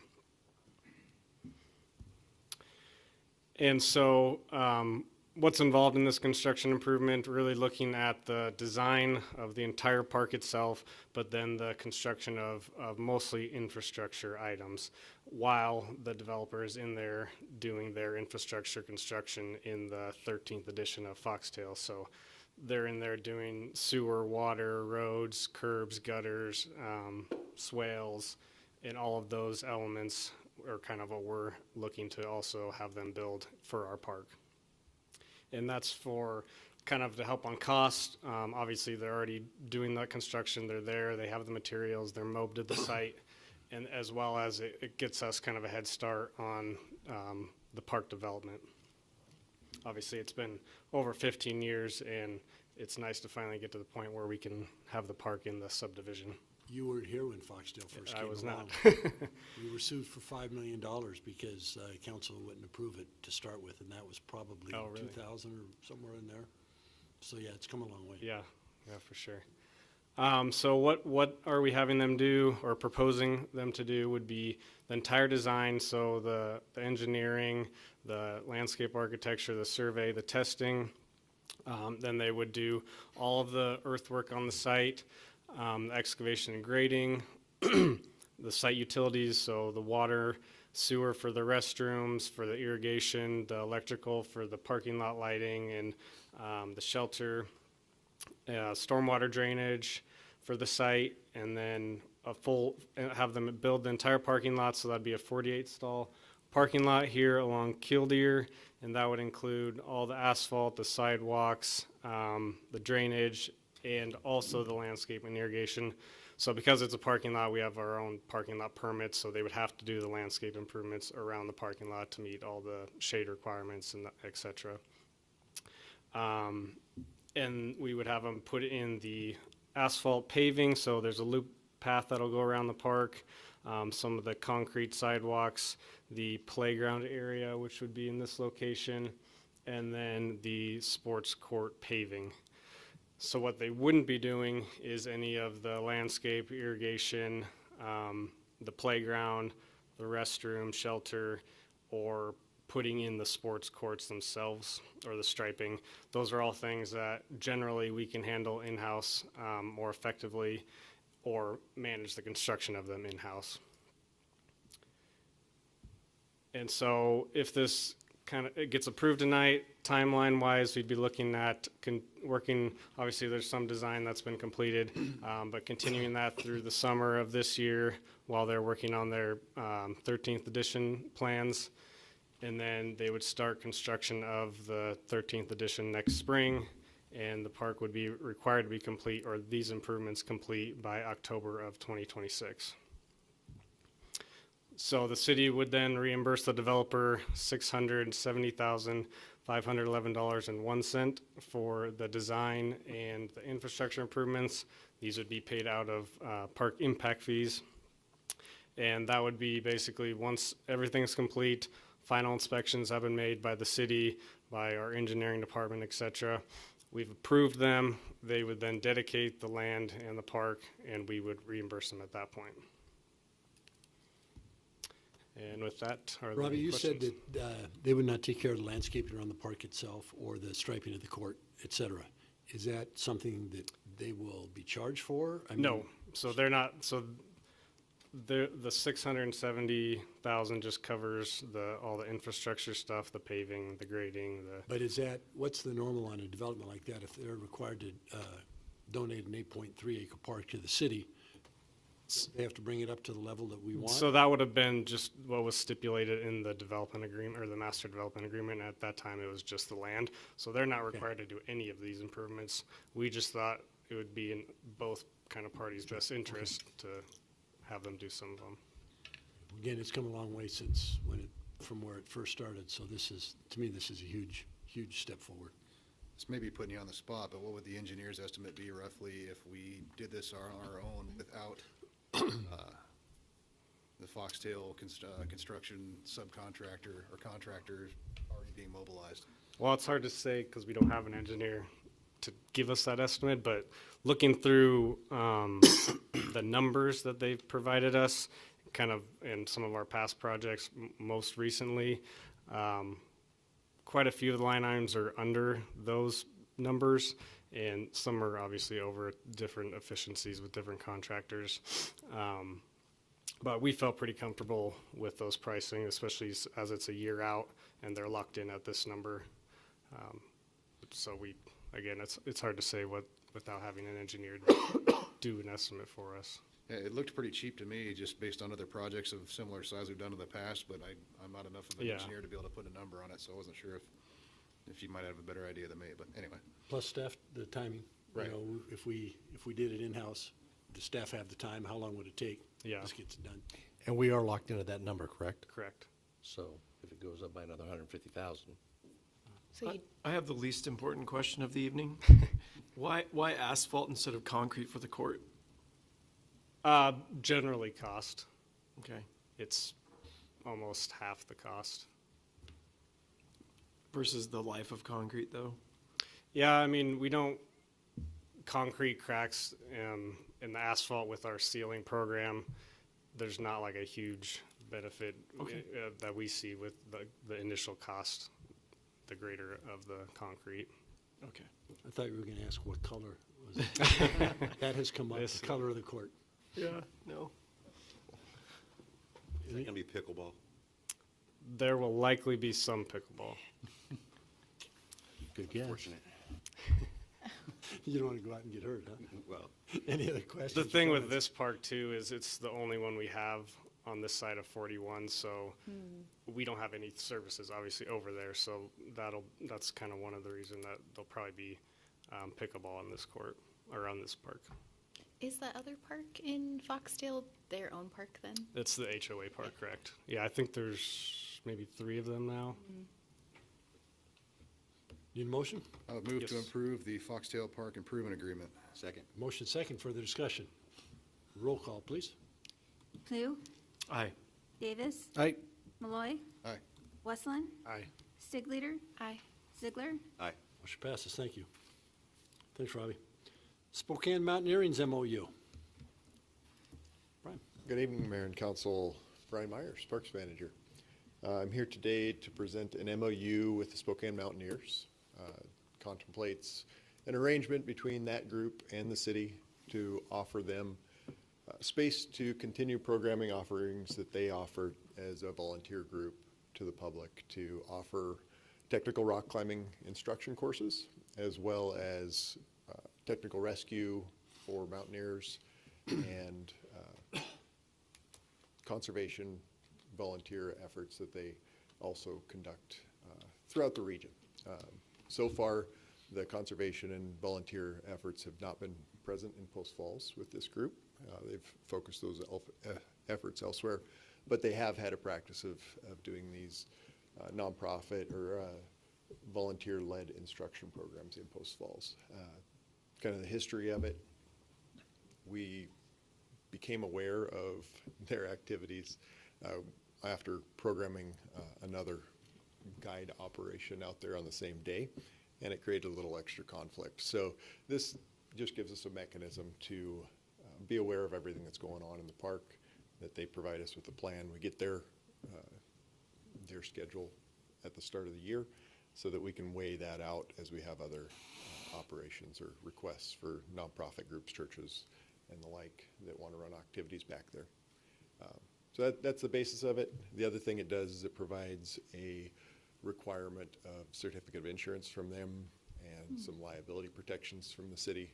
It is for sure a activity that carries some inherent risk, and we wanted to memorialize that and ensure that the city was protected in that end. And then the other advantage that this offers, historically we've had another nonprofit group that had never actually formed in Idaho that had been conducting many of the conservation and stewardship efforts out there in the Post Falls Community Forest and Camila Park. And that group has aged out of their activity for the most part, and there's only one or two folks that are still involved in that capacity. So this offers a replacement group, a long-standing group within the community in the region to offer some of those stewardship activities in the park. We have over 150 bolted climbing routes in Camila Park and over 160 total routes. And with that comes a fair bit of maintenance. And we lean heavily on that volunteer population to maintain and make the city aware of those needs and the maintenance efforts that are required to maintain a top-notch, high-quality climbing environment that others look to us on in this way. So finding a replacement for that to that end is something that the staff has identified as a need. So with that, I stand for any questions that you may have regarding the MOU and or just operation of this portion of the park. I would just have a comment that I've been out there before when there's been groups doing some of the rescue training, and the two things that immediately pop into my mind are insurance, so I think this is a very good thing, and secondly, they're far braver than I am, so. And there is no cost to the city for this, correct? No cost to the city other than administering the program and monitoring the insurance piece. And so they're going to install new bolts of those 150? So they already inform us when there are deficiencies of the existing routes. And when that occurs, the city provides the hardware to replace that equipment. We have that within our general operating budget to secure that hardware. And there is a permit process for new development routes that proponents that have interest in putting up a new climbing wall or developing a new area, that they follow through that process. Staff reviews the proposal and then either authorizes or not that activity. And that current structure is the city bears half of the cost of the hardware, and that is something that folded out of the relicensing program, honestly, with Avista Utilities for the majority of the Post Falls Community Forest and Camila Park. Through that user group survey and input, there was at that time a lot of development of rock climbing resources that was kind of whatever somebody had in their pack at the time was being installed. And this was a way to steer that and ensure that we were getting high quality equipment being installed. Gotcha. So. Okay, it just, Would follow that normal process. it was just one of the items in here that they would agree to do that in the annual cleanup, Yep. so, okay. Any questions? Just generally, Brian, how is the recovery of the community forest after the fire coming, especially with any kind of rock face degradation due to heat and things like that? How do we? As far as climbing resource, very little was impacted. There was an area where a tool cache had been located, and in the next meeting, you'll see a asset disposal form coming through for one of the tools that the city offers up to this volunteer group that was a casualty of the fire. But the fire itself didn't impact the climbing resources themselves.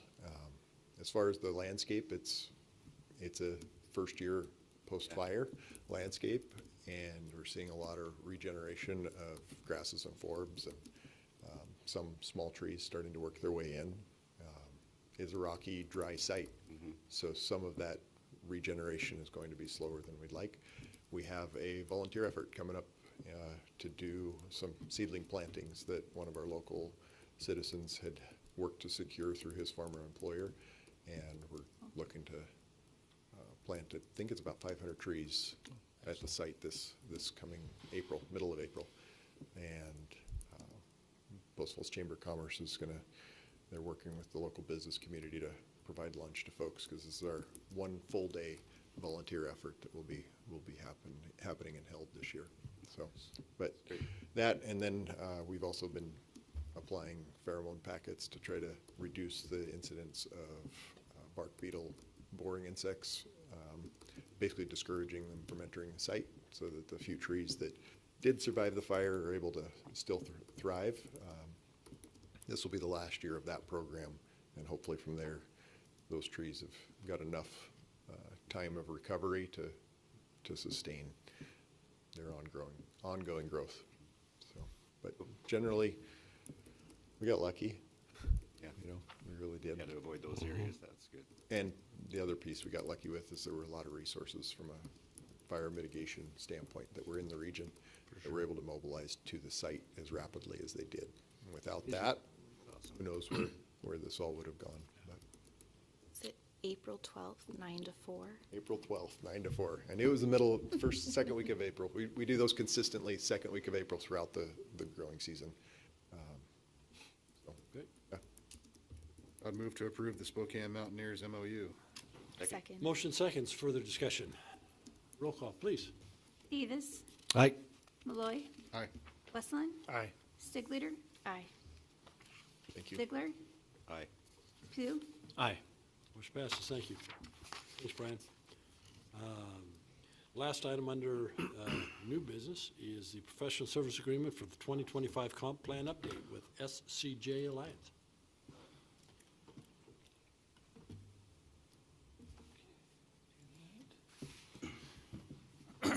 All right, good evening again. John Manley, Planning Manager.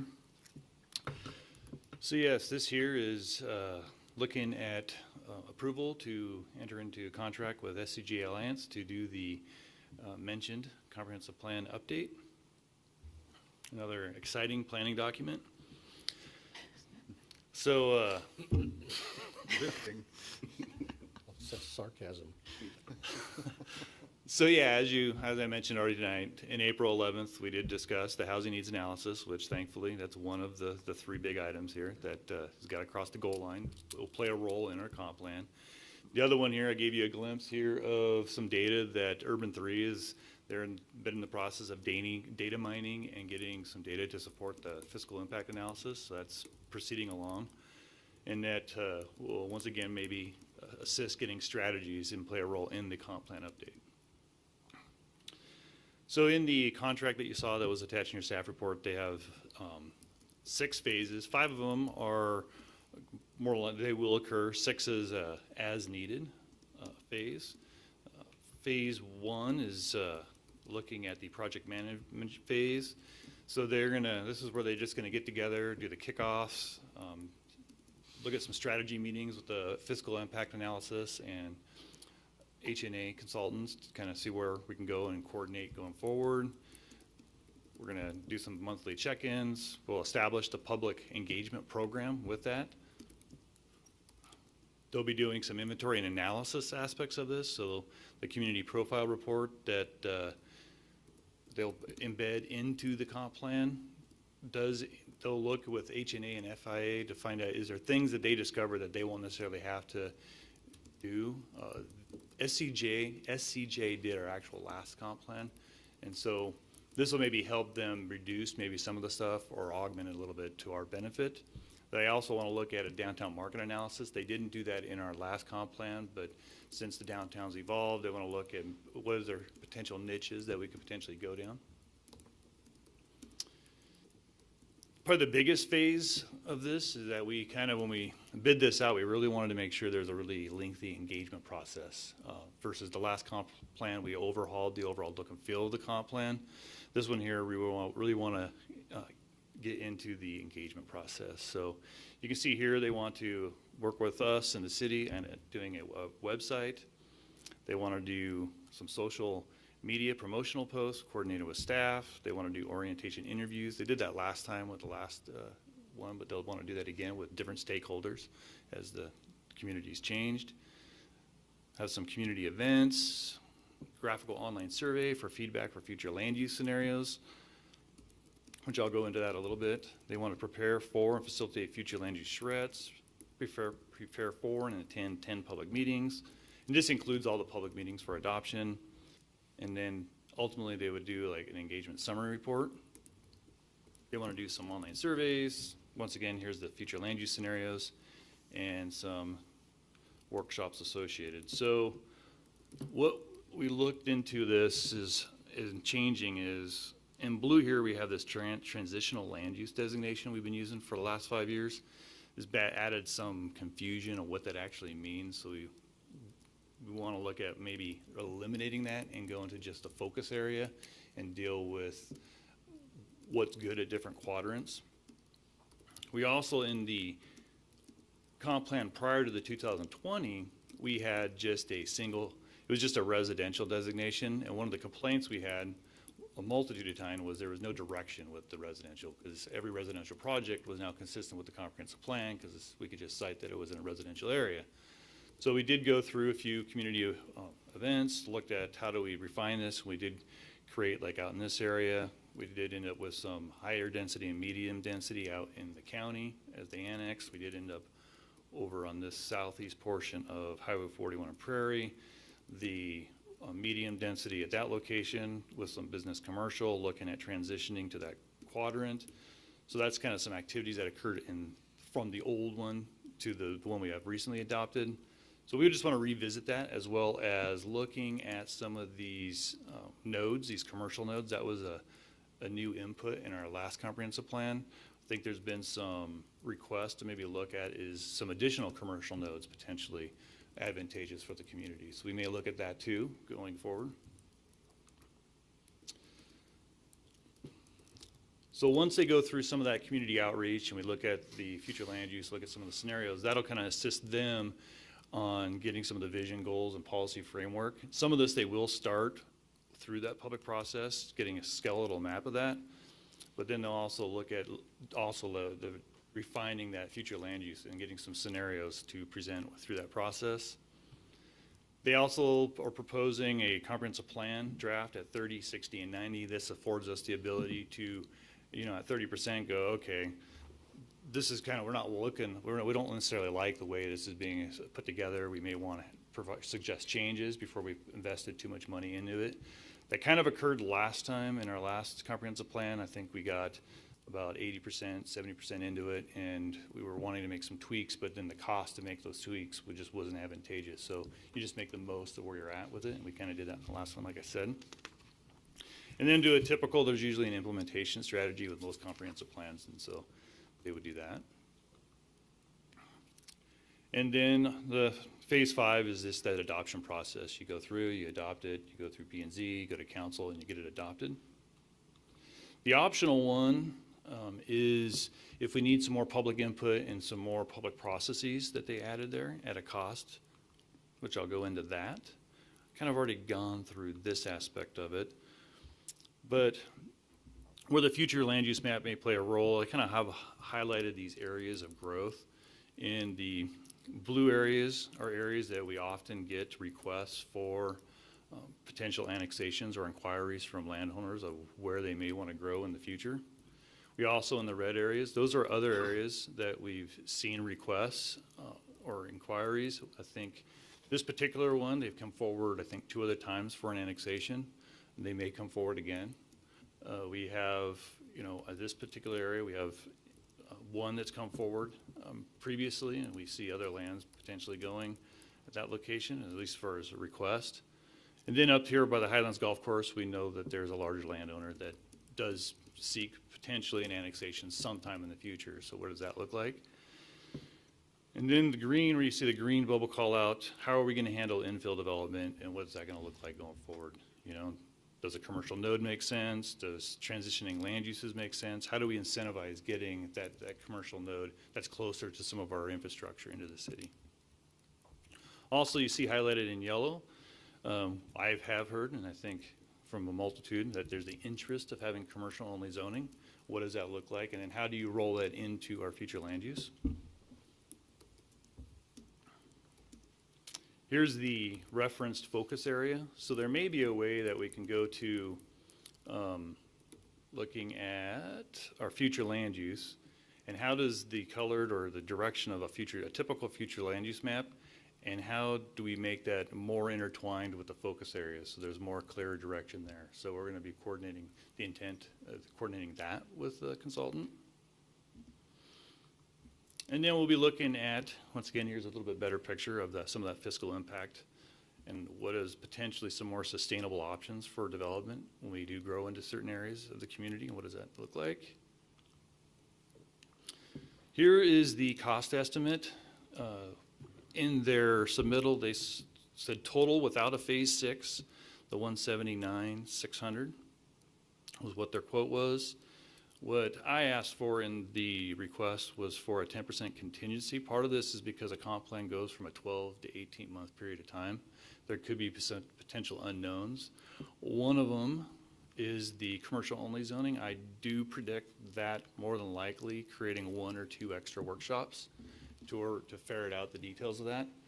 So at $6,000 a pop, as I think what they said was the alts, if we did 2 of those, you're getting near to the peak. And so that's why I went with the 10% to give some flexibility in the add alts if needed. That pretty much wraps up the intent of the comp plan with SCJ. Do you have questions for me? John, if this is approved tonight, when does this whole process kick off? Very soon. I'll be letting them know it's notified. We got an approved contract, and then we'll be meeting with them on how we get going on some of those phase 1 and get going on this. So hopefully we can get rolling. Okay. Questions? Not to mix topics, because I think that's what I'm doing, but in terms of encouraging infill, we've talked about having different zones for, particular zone gets a X% discount and impact fees, that sort of stuff. Does that tie into this portion of comprehensive planning, or is this for zoning only specifically? As far as impact fees, the role that we've done in planning is we've looked at, is there a way that we can price the impact fees to incentivize maybe more diversified housing and smaller housing product to meet a price threshold by a per square foot, which we'll go into that a lot more when we start rolling out the impact fee part of this. The impact fee is a little bit separate to this, but we could, through the economic development, potentially have some policies created to kind of touch on that. So I think the answer is it's a separate thing. I thought for the infill that there's already utilities very close by on infill, and so perhaps a credit on the county pockets in the center of the city on impact fees or something could be, but it sounds like that's a separate topic than what we're talking about here, so I'll stop talking now. Well, it could be a policy point. I think we can come up with policies to help guide growth, because comp plan is a guiding document. It's not a regulatory document per se. Okay. So it's like, what kind of policies can we come up to help guide development? Yeah. Any questions, comments? Entertain a motion. I would move to approve the professional service agreement for 2025 comprehensive plan update with SCJ Alliance. Second. Motion second, further discussion. Roll call, please. Malloy. Aye. Westland. Aye. Sigleader. Aye. Ziegler. Aye. Clue. Aye. Davis. Aye. Motion passes. Thank you. Thanks, John. Next item on the agenda is citizens' issues, and this section of the agenda is reserved for citizens wishing to address the council regarding city-related issues that are not on the agenda. Anyone wishing to speak? Seeing none. Next item up is administrative staff reports, the Transportation Master Plan, traffic planning. Good evening, Honorable Mayor, members of the council, Robert Paulus, City Engineer. Having the housing needs assessment at the beginning was actually kind of fortuitous. It gave a little bit of an intro and a little bit of a discussion as to the amount of growth that we've been seeing and we will continue to see in the future, and bridges the question as to how do we continue to provide a traffic network that provides a safe, efficient, and reliant transportation system to meet the needs of our citizens.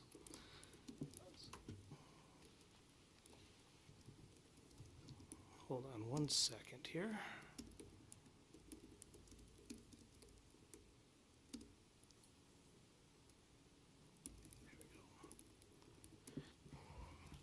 So in mid-2023, the City of Post Falls started an update to their Transportation Master Plan entitled the 2025 Transportation Master Plan Update. This updates our current plan, which was approved back in 2017.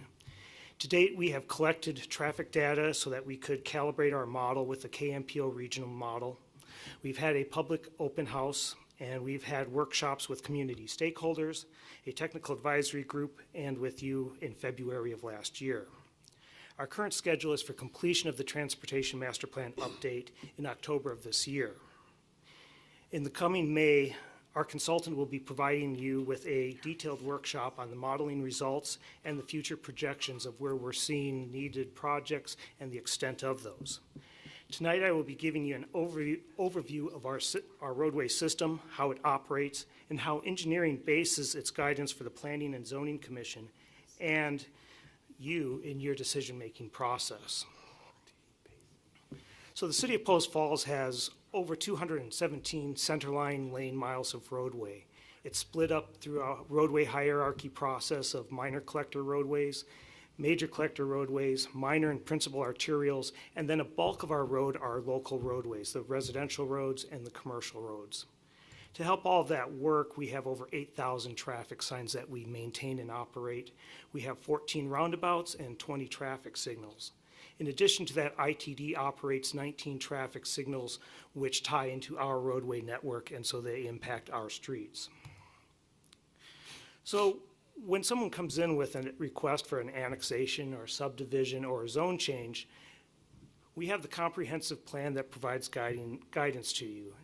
You need to take a look and make considerations, and you rely on information from staff as well as the general public as to how does that property fit into our need and providing access to the existing roadway system.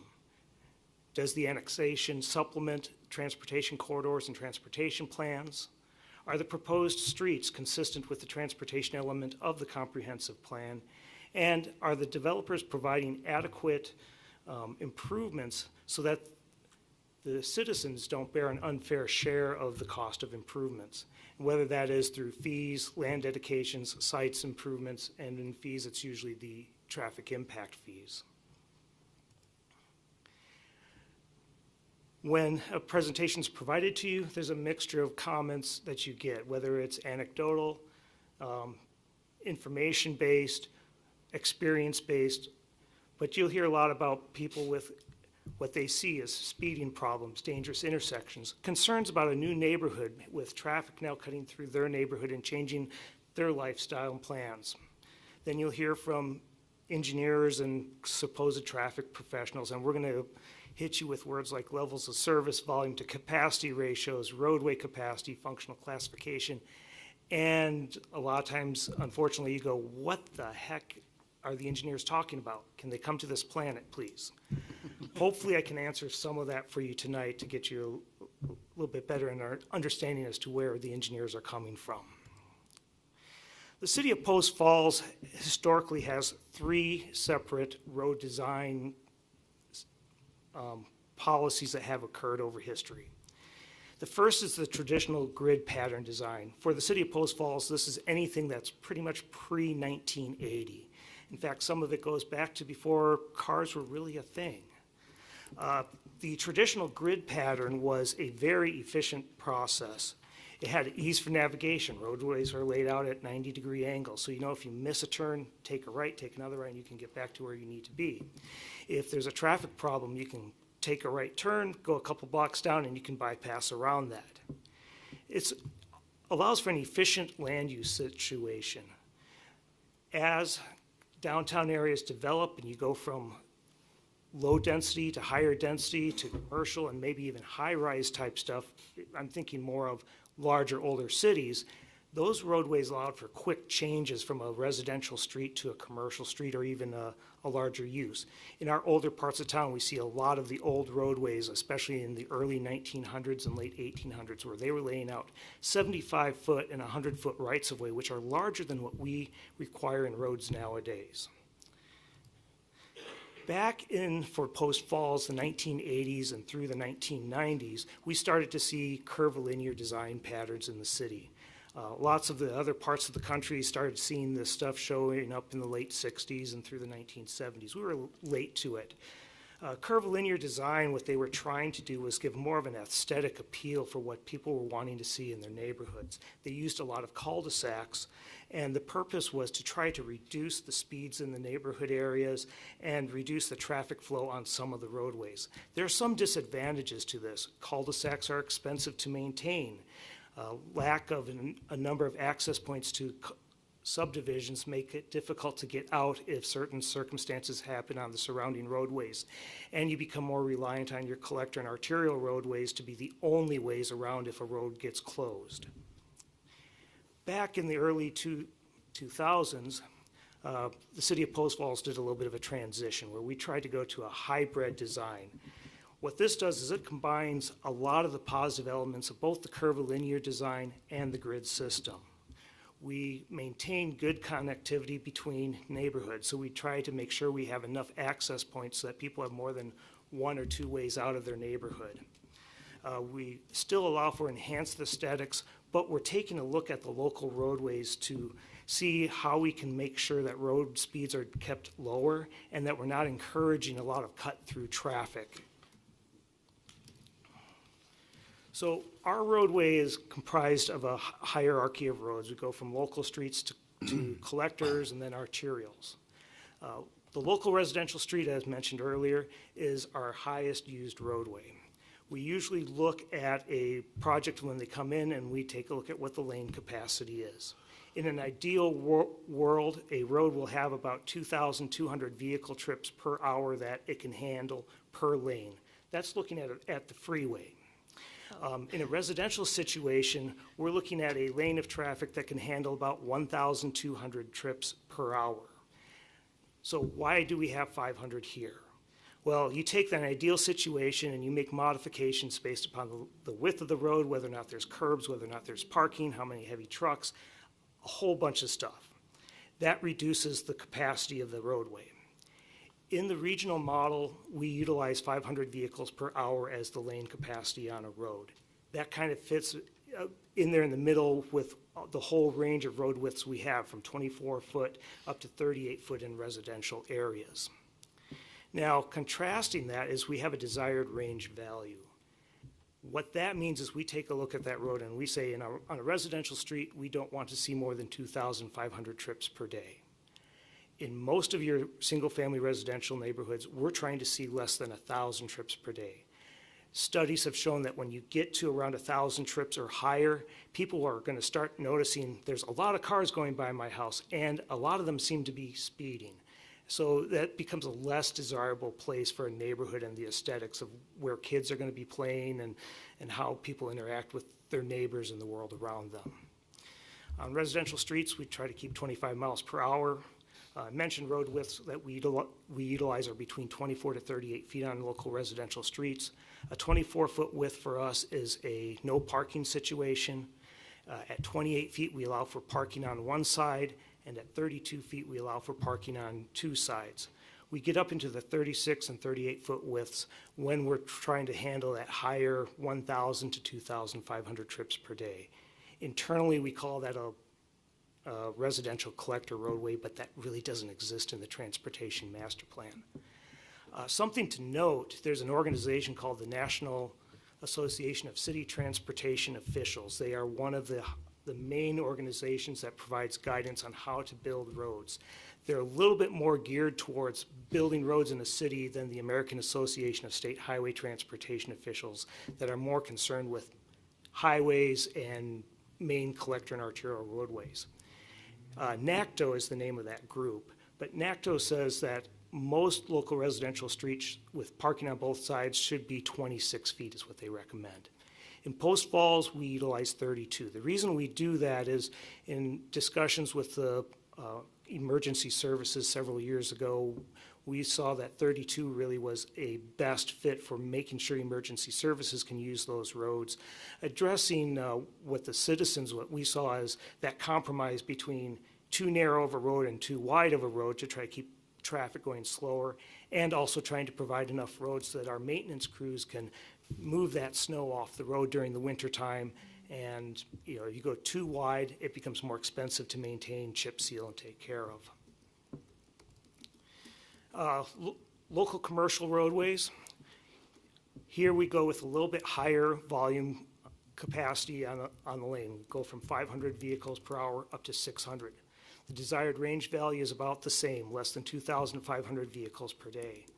Access control is per lot, and whether it's commercial or on a residential local street, the primary purpose is to provide access to the individual lots. It's how we want people to access and start off on the road system and then move out to the higher classified roadways. With the local commercial roadways, our standard is 40 feet. We don't have really any flexibility in that unless we add angled parking. 40-foot wide road allows for 2 travel lanes of 12 feet wide. Put that in perspective, a 12-foot wide lane is the same width as the travel lane that you have on I-90 and you drive 70 miles per hour on through Post Falls. In a commercial area, you're not going to drive that fast. The reason for that is you don't have 10-foot empty shoulders next to you. You've got parked cars.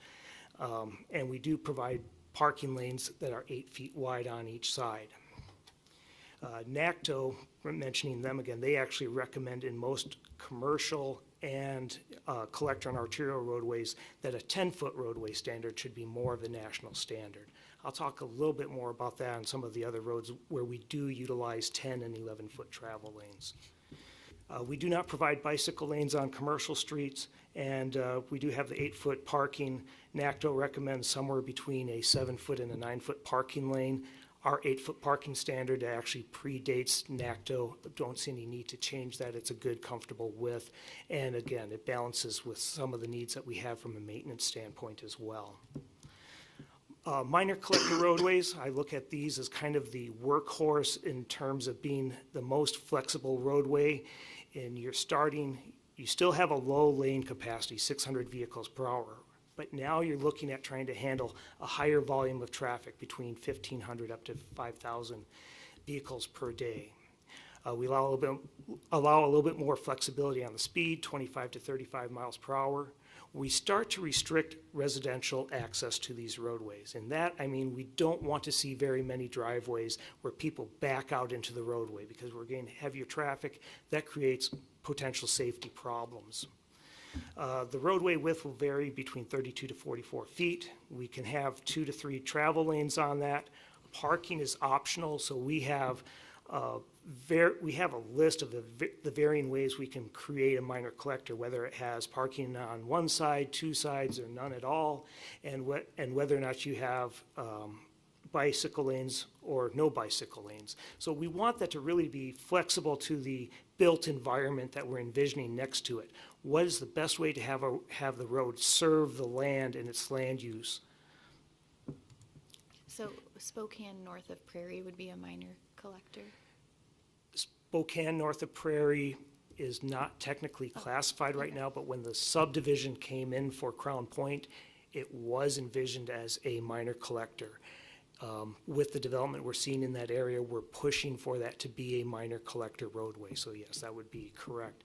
A couple of other roads would be Horsehaven Avenue. I think Bogey Avenue is a very good example that goes through Fieldstone and the Tullamore subdivisions. When we get to the major collector, we see a large increase in the lane capacity. Now we're looking at 1,000 vehicles per hour. If you had a 12-hour day and had full traffic at full capacity for 12 hours, you'd get to that 12,000 vehicles per day. We don't have any roads that we are really pushing that close to their lane capacities.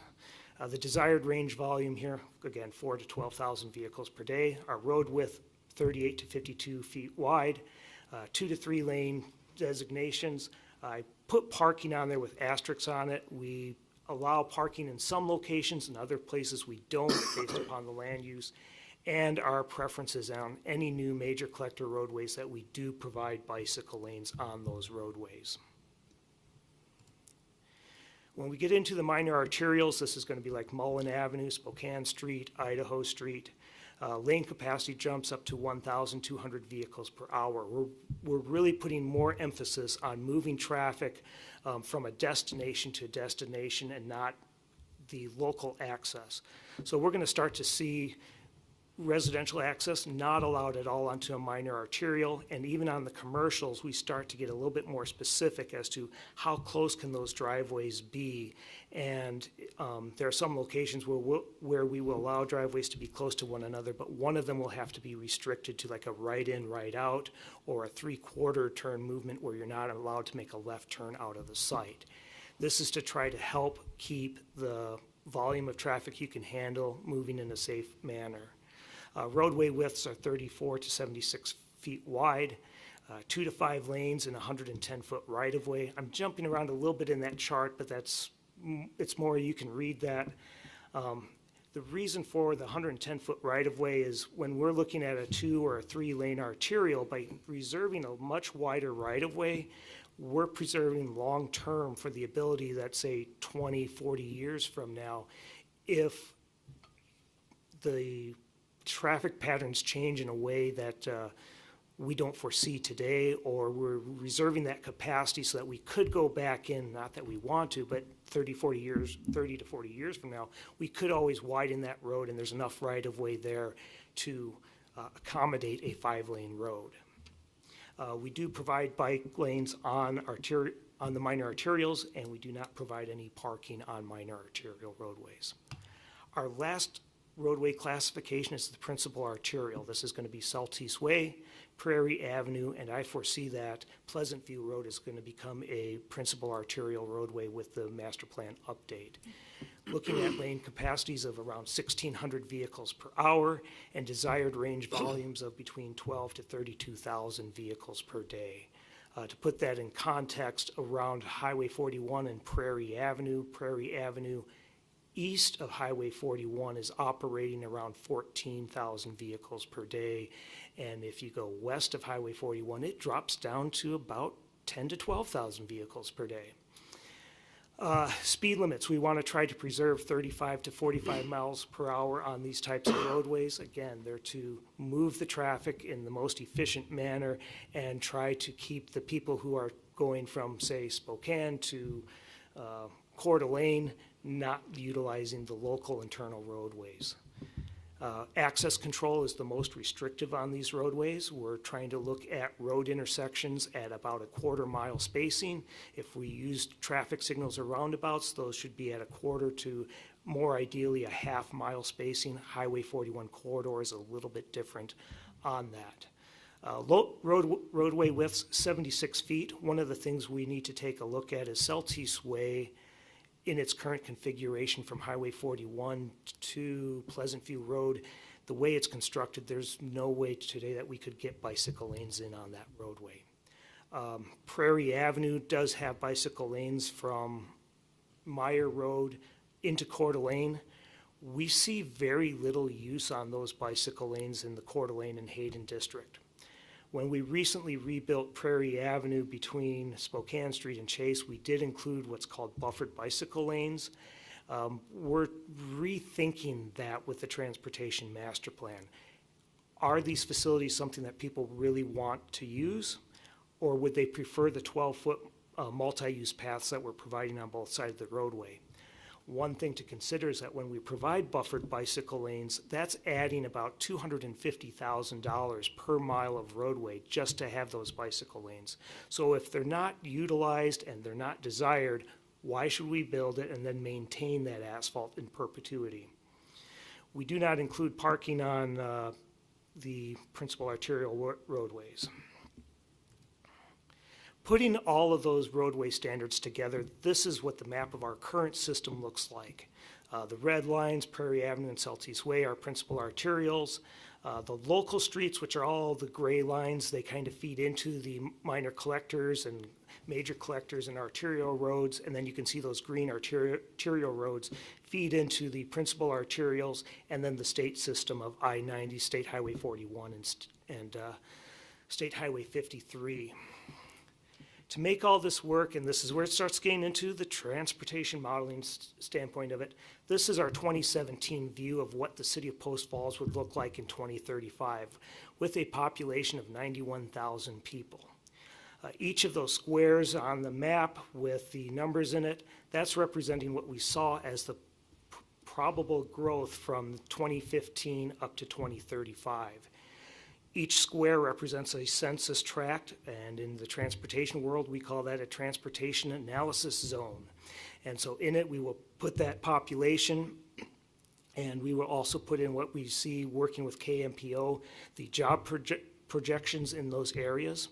And then we will utilize demographic information called origin and destination studies to know how many trips does a typical household take, what percentage goes to Spokane, what percentage stays in Post Falls, what percentage goes to Coeur d'Alene, how many trips a day do you take to the grocery store, how many times, all of that, and that goes in, and then the model is going to take that with that population and then start to feed the collector and arterial roadways within the model so we know how much traffic is going to go on those roads. This is what our model is looking like with what we're doing right now and looking at towards 2045. The census tracts are the same from the 2017, but we've now divided them and made them smaller. The reason for that is it will make our model more accurate when we look at where the traffic is going to load into the collector and arterial roadways. Now, when we get that traffic into the model, it's going to start putting traffic onto the roads, and then we have to judge, is the road adequate? Is there enough capacity? In the future, is it still going to be working? So what do we utilize for a judgment? We utilize standards which have been adopted by the American Association of State Highway Transportation Officials. That same standard is used by that group I called NACTO, as well as the Institute of Transportation Engineers. Back in 2017, with the help of the City Council, we adopted a level of service for signalized intersections of a level of service D, and I'll explain that a little bit more in just a second. That was a little bit of a downgrade. Prior to that, we operated under everything being at a level of service C or better. Today, we operate under level of service D or better. Unsignalized intersection is going to operate at a level of service of E or better. The reality is, in both those cases for intersections, they're operating about the same. That means a person at a signalized intersection, level service D, on average is going to have to wait a minute or less before they get through the intersection. At an unsignalized intersection, level service E is that same 1 minute of wait or less. Level of service is like grades at elementary school. You got A through F. A is great. F is you're failing and you don't want to be there. In traffic, you really don't want to be in F. In traffic, though, we really don't want to be in A or B either because we design for the peak 1 hour of traffic in the day, whether that's in the late afternoon going home or in the morning when you're going to work. If you design for levels of service A or B during those times of day, 90% of the day, you're going to be sitting there with excess road capacity that's not being used. That's stuff you're just going to have to continue to maintain. And when you have levels of service in A and B and there's so not enough traffic on that road, you're actually going to see a lot more speeding problems and potentially more serious collisions at the intersections.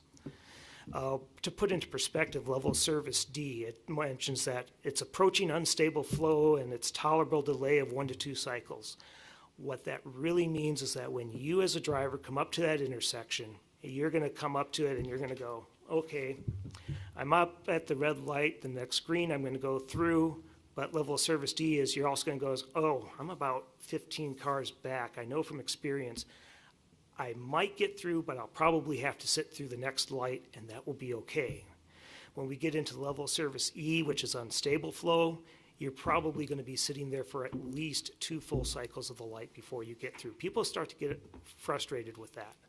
A lot of major metropolitan areas in their downtown core areas, they will operate with level of service E is acceptable during the peak 2-hour period, not the peak 1-hour period. So I think we're still at an area where we're providing a good benefit to move people in a safe and efficient manner by staying at that level of service D without incurring too much additional cost.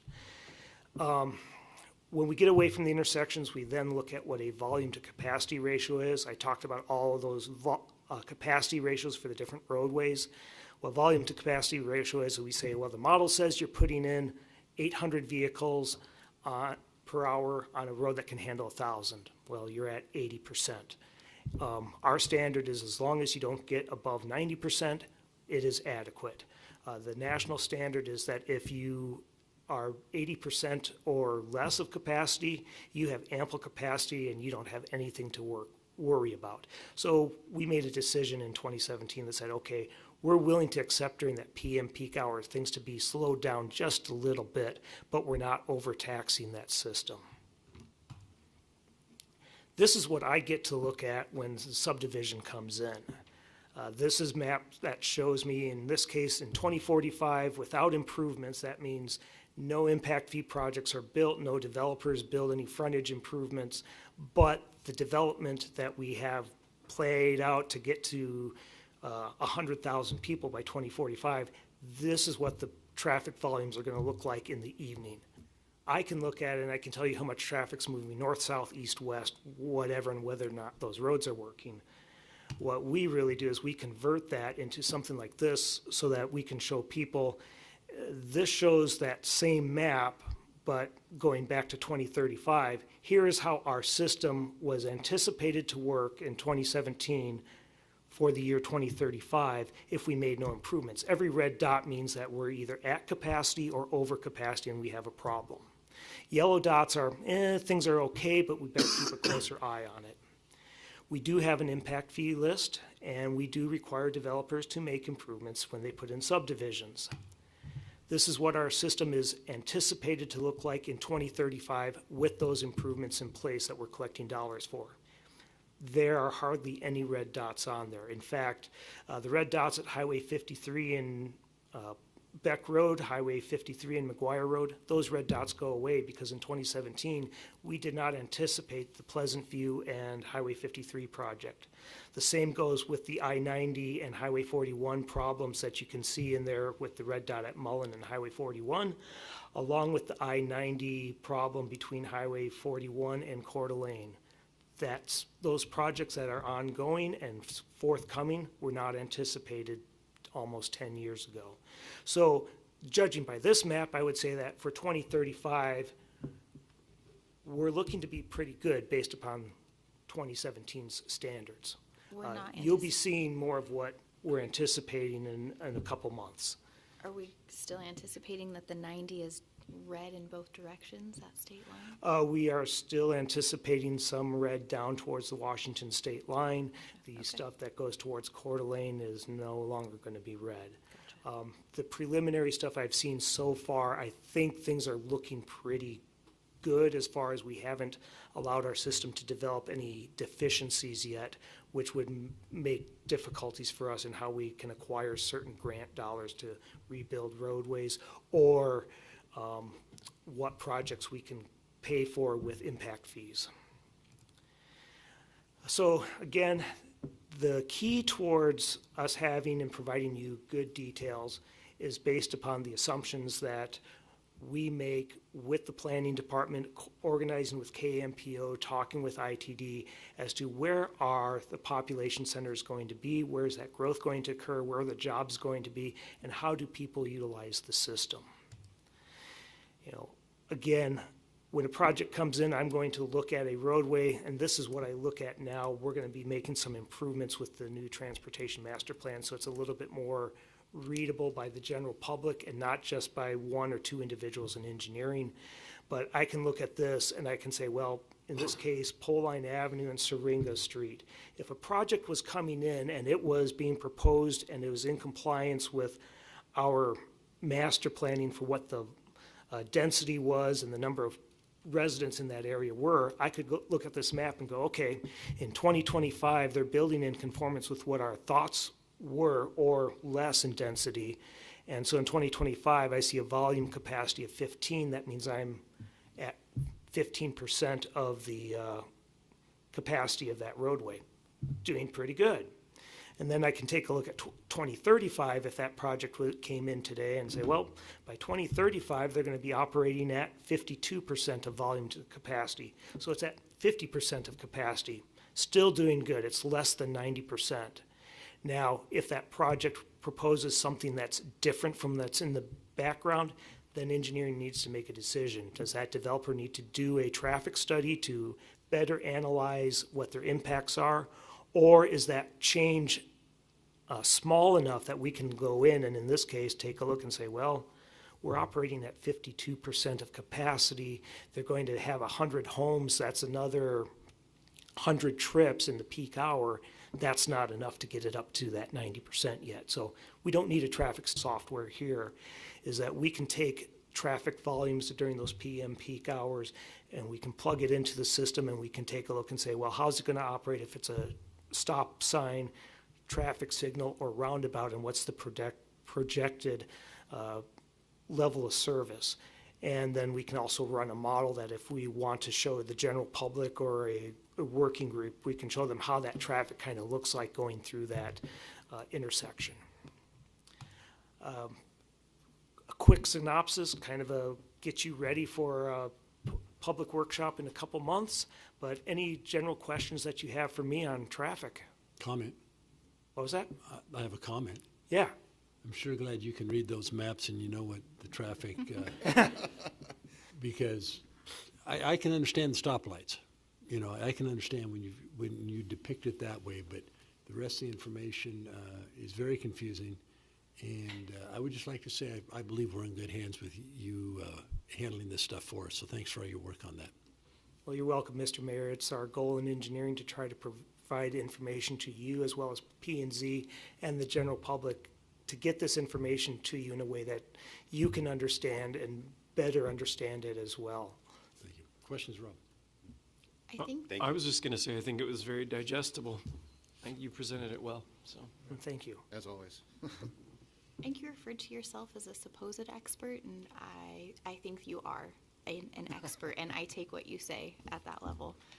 I am curious. On like 2 slides ago, the 2045 map, you said that you take projects and apply it to that, and then that's how you decide whether or not that project can like be on that road, or that we have the capacity, or that we need a traffic study. If you don't know what the project is when the developer comes forward for the annexation or the zoning, how do we apply it? So the annexation, so we have in that model, we say, well, the anticipated land use for that area is single-family residential. Mm-hmm. And we put in there normally 5 dwelling units per acre. Mm-hmm. So if someone comes in and says, well, I want to put single-family residential on that, I want to annex into the city, and my required or requested zone is single-family residential, we go and say, well, that's what we put in the base model, so the model is not showing any problems in that area, it should be fine.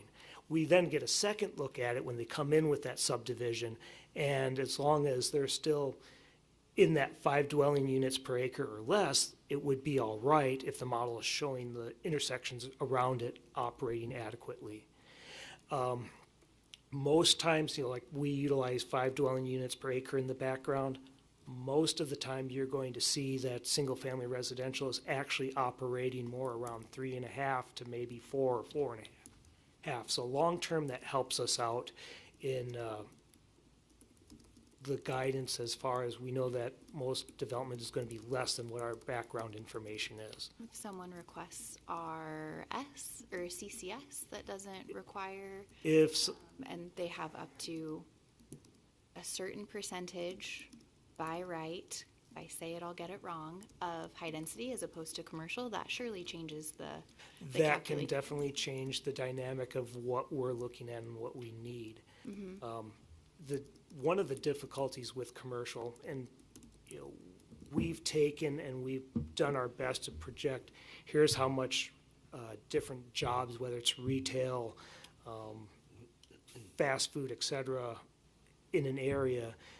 One of the difficulties is that depending upon which type of retail or commercial development goes in an area, different types of commercial have different types of trip generation rates. Sure, I guess more of my point is that when we have a zone that comes to you and there's no information about the project required to be given at the time of requesting annexation and zoning, are we able to accurately predict using the map the actual usage on that road if we don't know what the end project will be, and there's so many options within what is granted to the developer? That's where I would take a landowner. look at what the model is showing and what those actual volume to capacity ratios are. The closer that we are getting to those thresholds as to this is the acceptable level, if we're pretty close to that number, and then there's that uncertainty as to what the actual ratios are going to be, then we're going to want to step back and say, hey, prior to annexation, we're going to want you to do a traffic study. And we have required that of other developments in the past. Not in the early 2000s, it was more often. In the last 10 to 15 years, it's been a little bit less often. But we're trying to put enough emphasis into the model that we can have that reliability and know when to require the traffic study and when we can step back and say, we're relatively comfortable with the direction that growth is going and that the system has the resiliency to handle that growth. The other part is that with rapid growth, we should be coming back to the transportation master plan and trying to update it around that every 5-year time frame so that we don't miss changes in trends of how people drive or what the actual impacts of, say, I-90 widening or Highway 41 widening may be on the surrounding roadways. Gotcha. Okay, thank you so much. Yep. Do you have any questions on here? We don't need an action on this one? No actions required, Mr. Mayor. Thank you very much, sir. Thank you. Good information. Mayor and council comments. Chief Ryan. 9 days till retirement. Chief Ryan has been at so many of these meetings. You know, gosh, I don't know how many meetings you've been at, Dan, but I think I first met Dan, I was thinking about that earlier. Probably about 44 years ago when we moved to Post Falls. We were almost neighbors across the street. So I've known Dan for a long time, and I think your contribution to not only fire and rescue in the area, but your military service as well. And I know you were on deployment a couple times, as I recall. So thank you very much for your service, not only to our community, but to the nation. And I hope you enjoy retirement as much as I do, because I tell you what, when they say it's great, they ain't kidding. So best of luck to you, Dan. Well, thank you, and thank you for your comments. You bet. Council comments. We do need an executive. Don't tell me it's gonna last 30 minutes. Wendy. 15 to 20. Okay. This is like an auction? Do we hear 10? Now, I see your 20 and raise it. I move to enter an executive session pursuant to Idaho Code 74-206F to communicate with legal counsel for the public agency to discuss the legal ramifications of and legal options for pending litigation or controversies not yet being litigated but imminently likely to be litigated. Further, that no action will be taken during the session. The session will last approximately 20 minutes, hopefully less. Second. Motion and a second. Further discussion. Roll call, please. Davis, Aye. Pugh, Aye. Westland, Aye. Ziegler, Aye. I think. Ziegler. Aye. Malloy. Aye. Motion passes. We'll enter executive. That's it.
Call the meeting back to order. Are there any motions to come forward? I would move to approve the settlement authorization, City versus GVD Partners and Redtail Construction litigation as discussed in executive session. Second. Motion second, further discussion. Roll call, please. Flu, Aye. Westland, Aye. Stigliter, Aye. Ziegler, Aye. Malloy, Aye. Davis. Aye. Motion passes. Thank you. Are there any other motions to come forward? Adjourn. All those in favor? Aye. Meeting adjourned.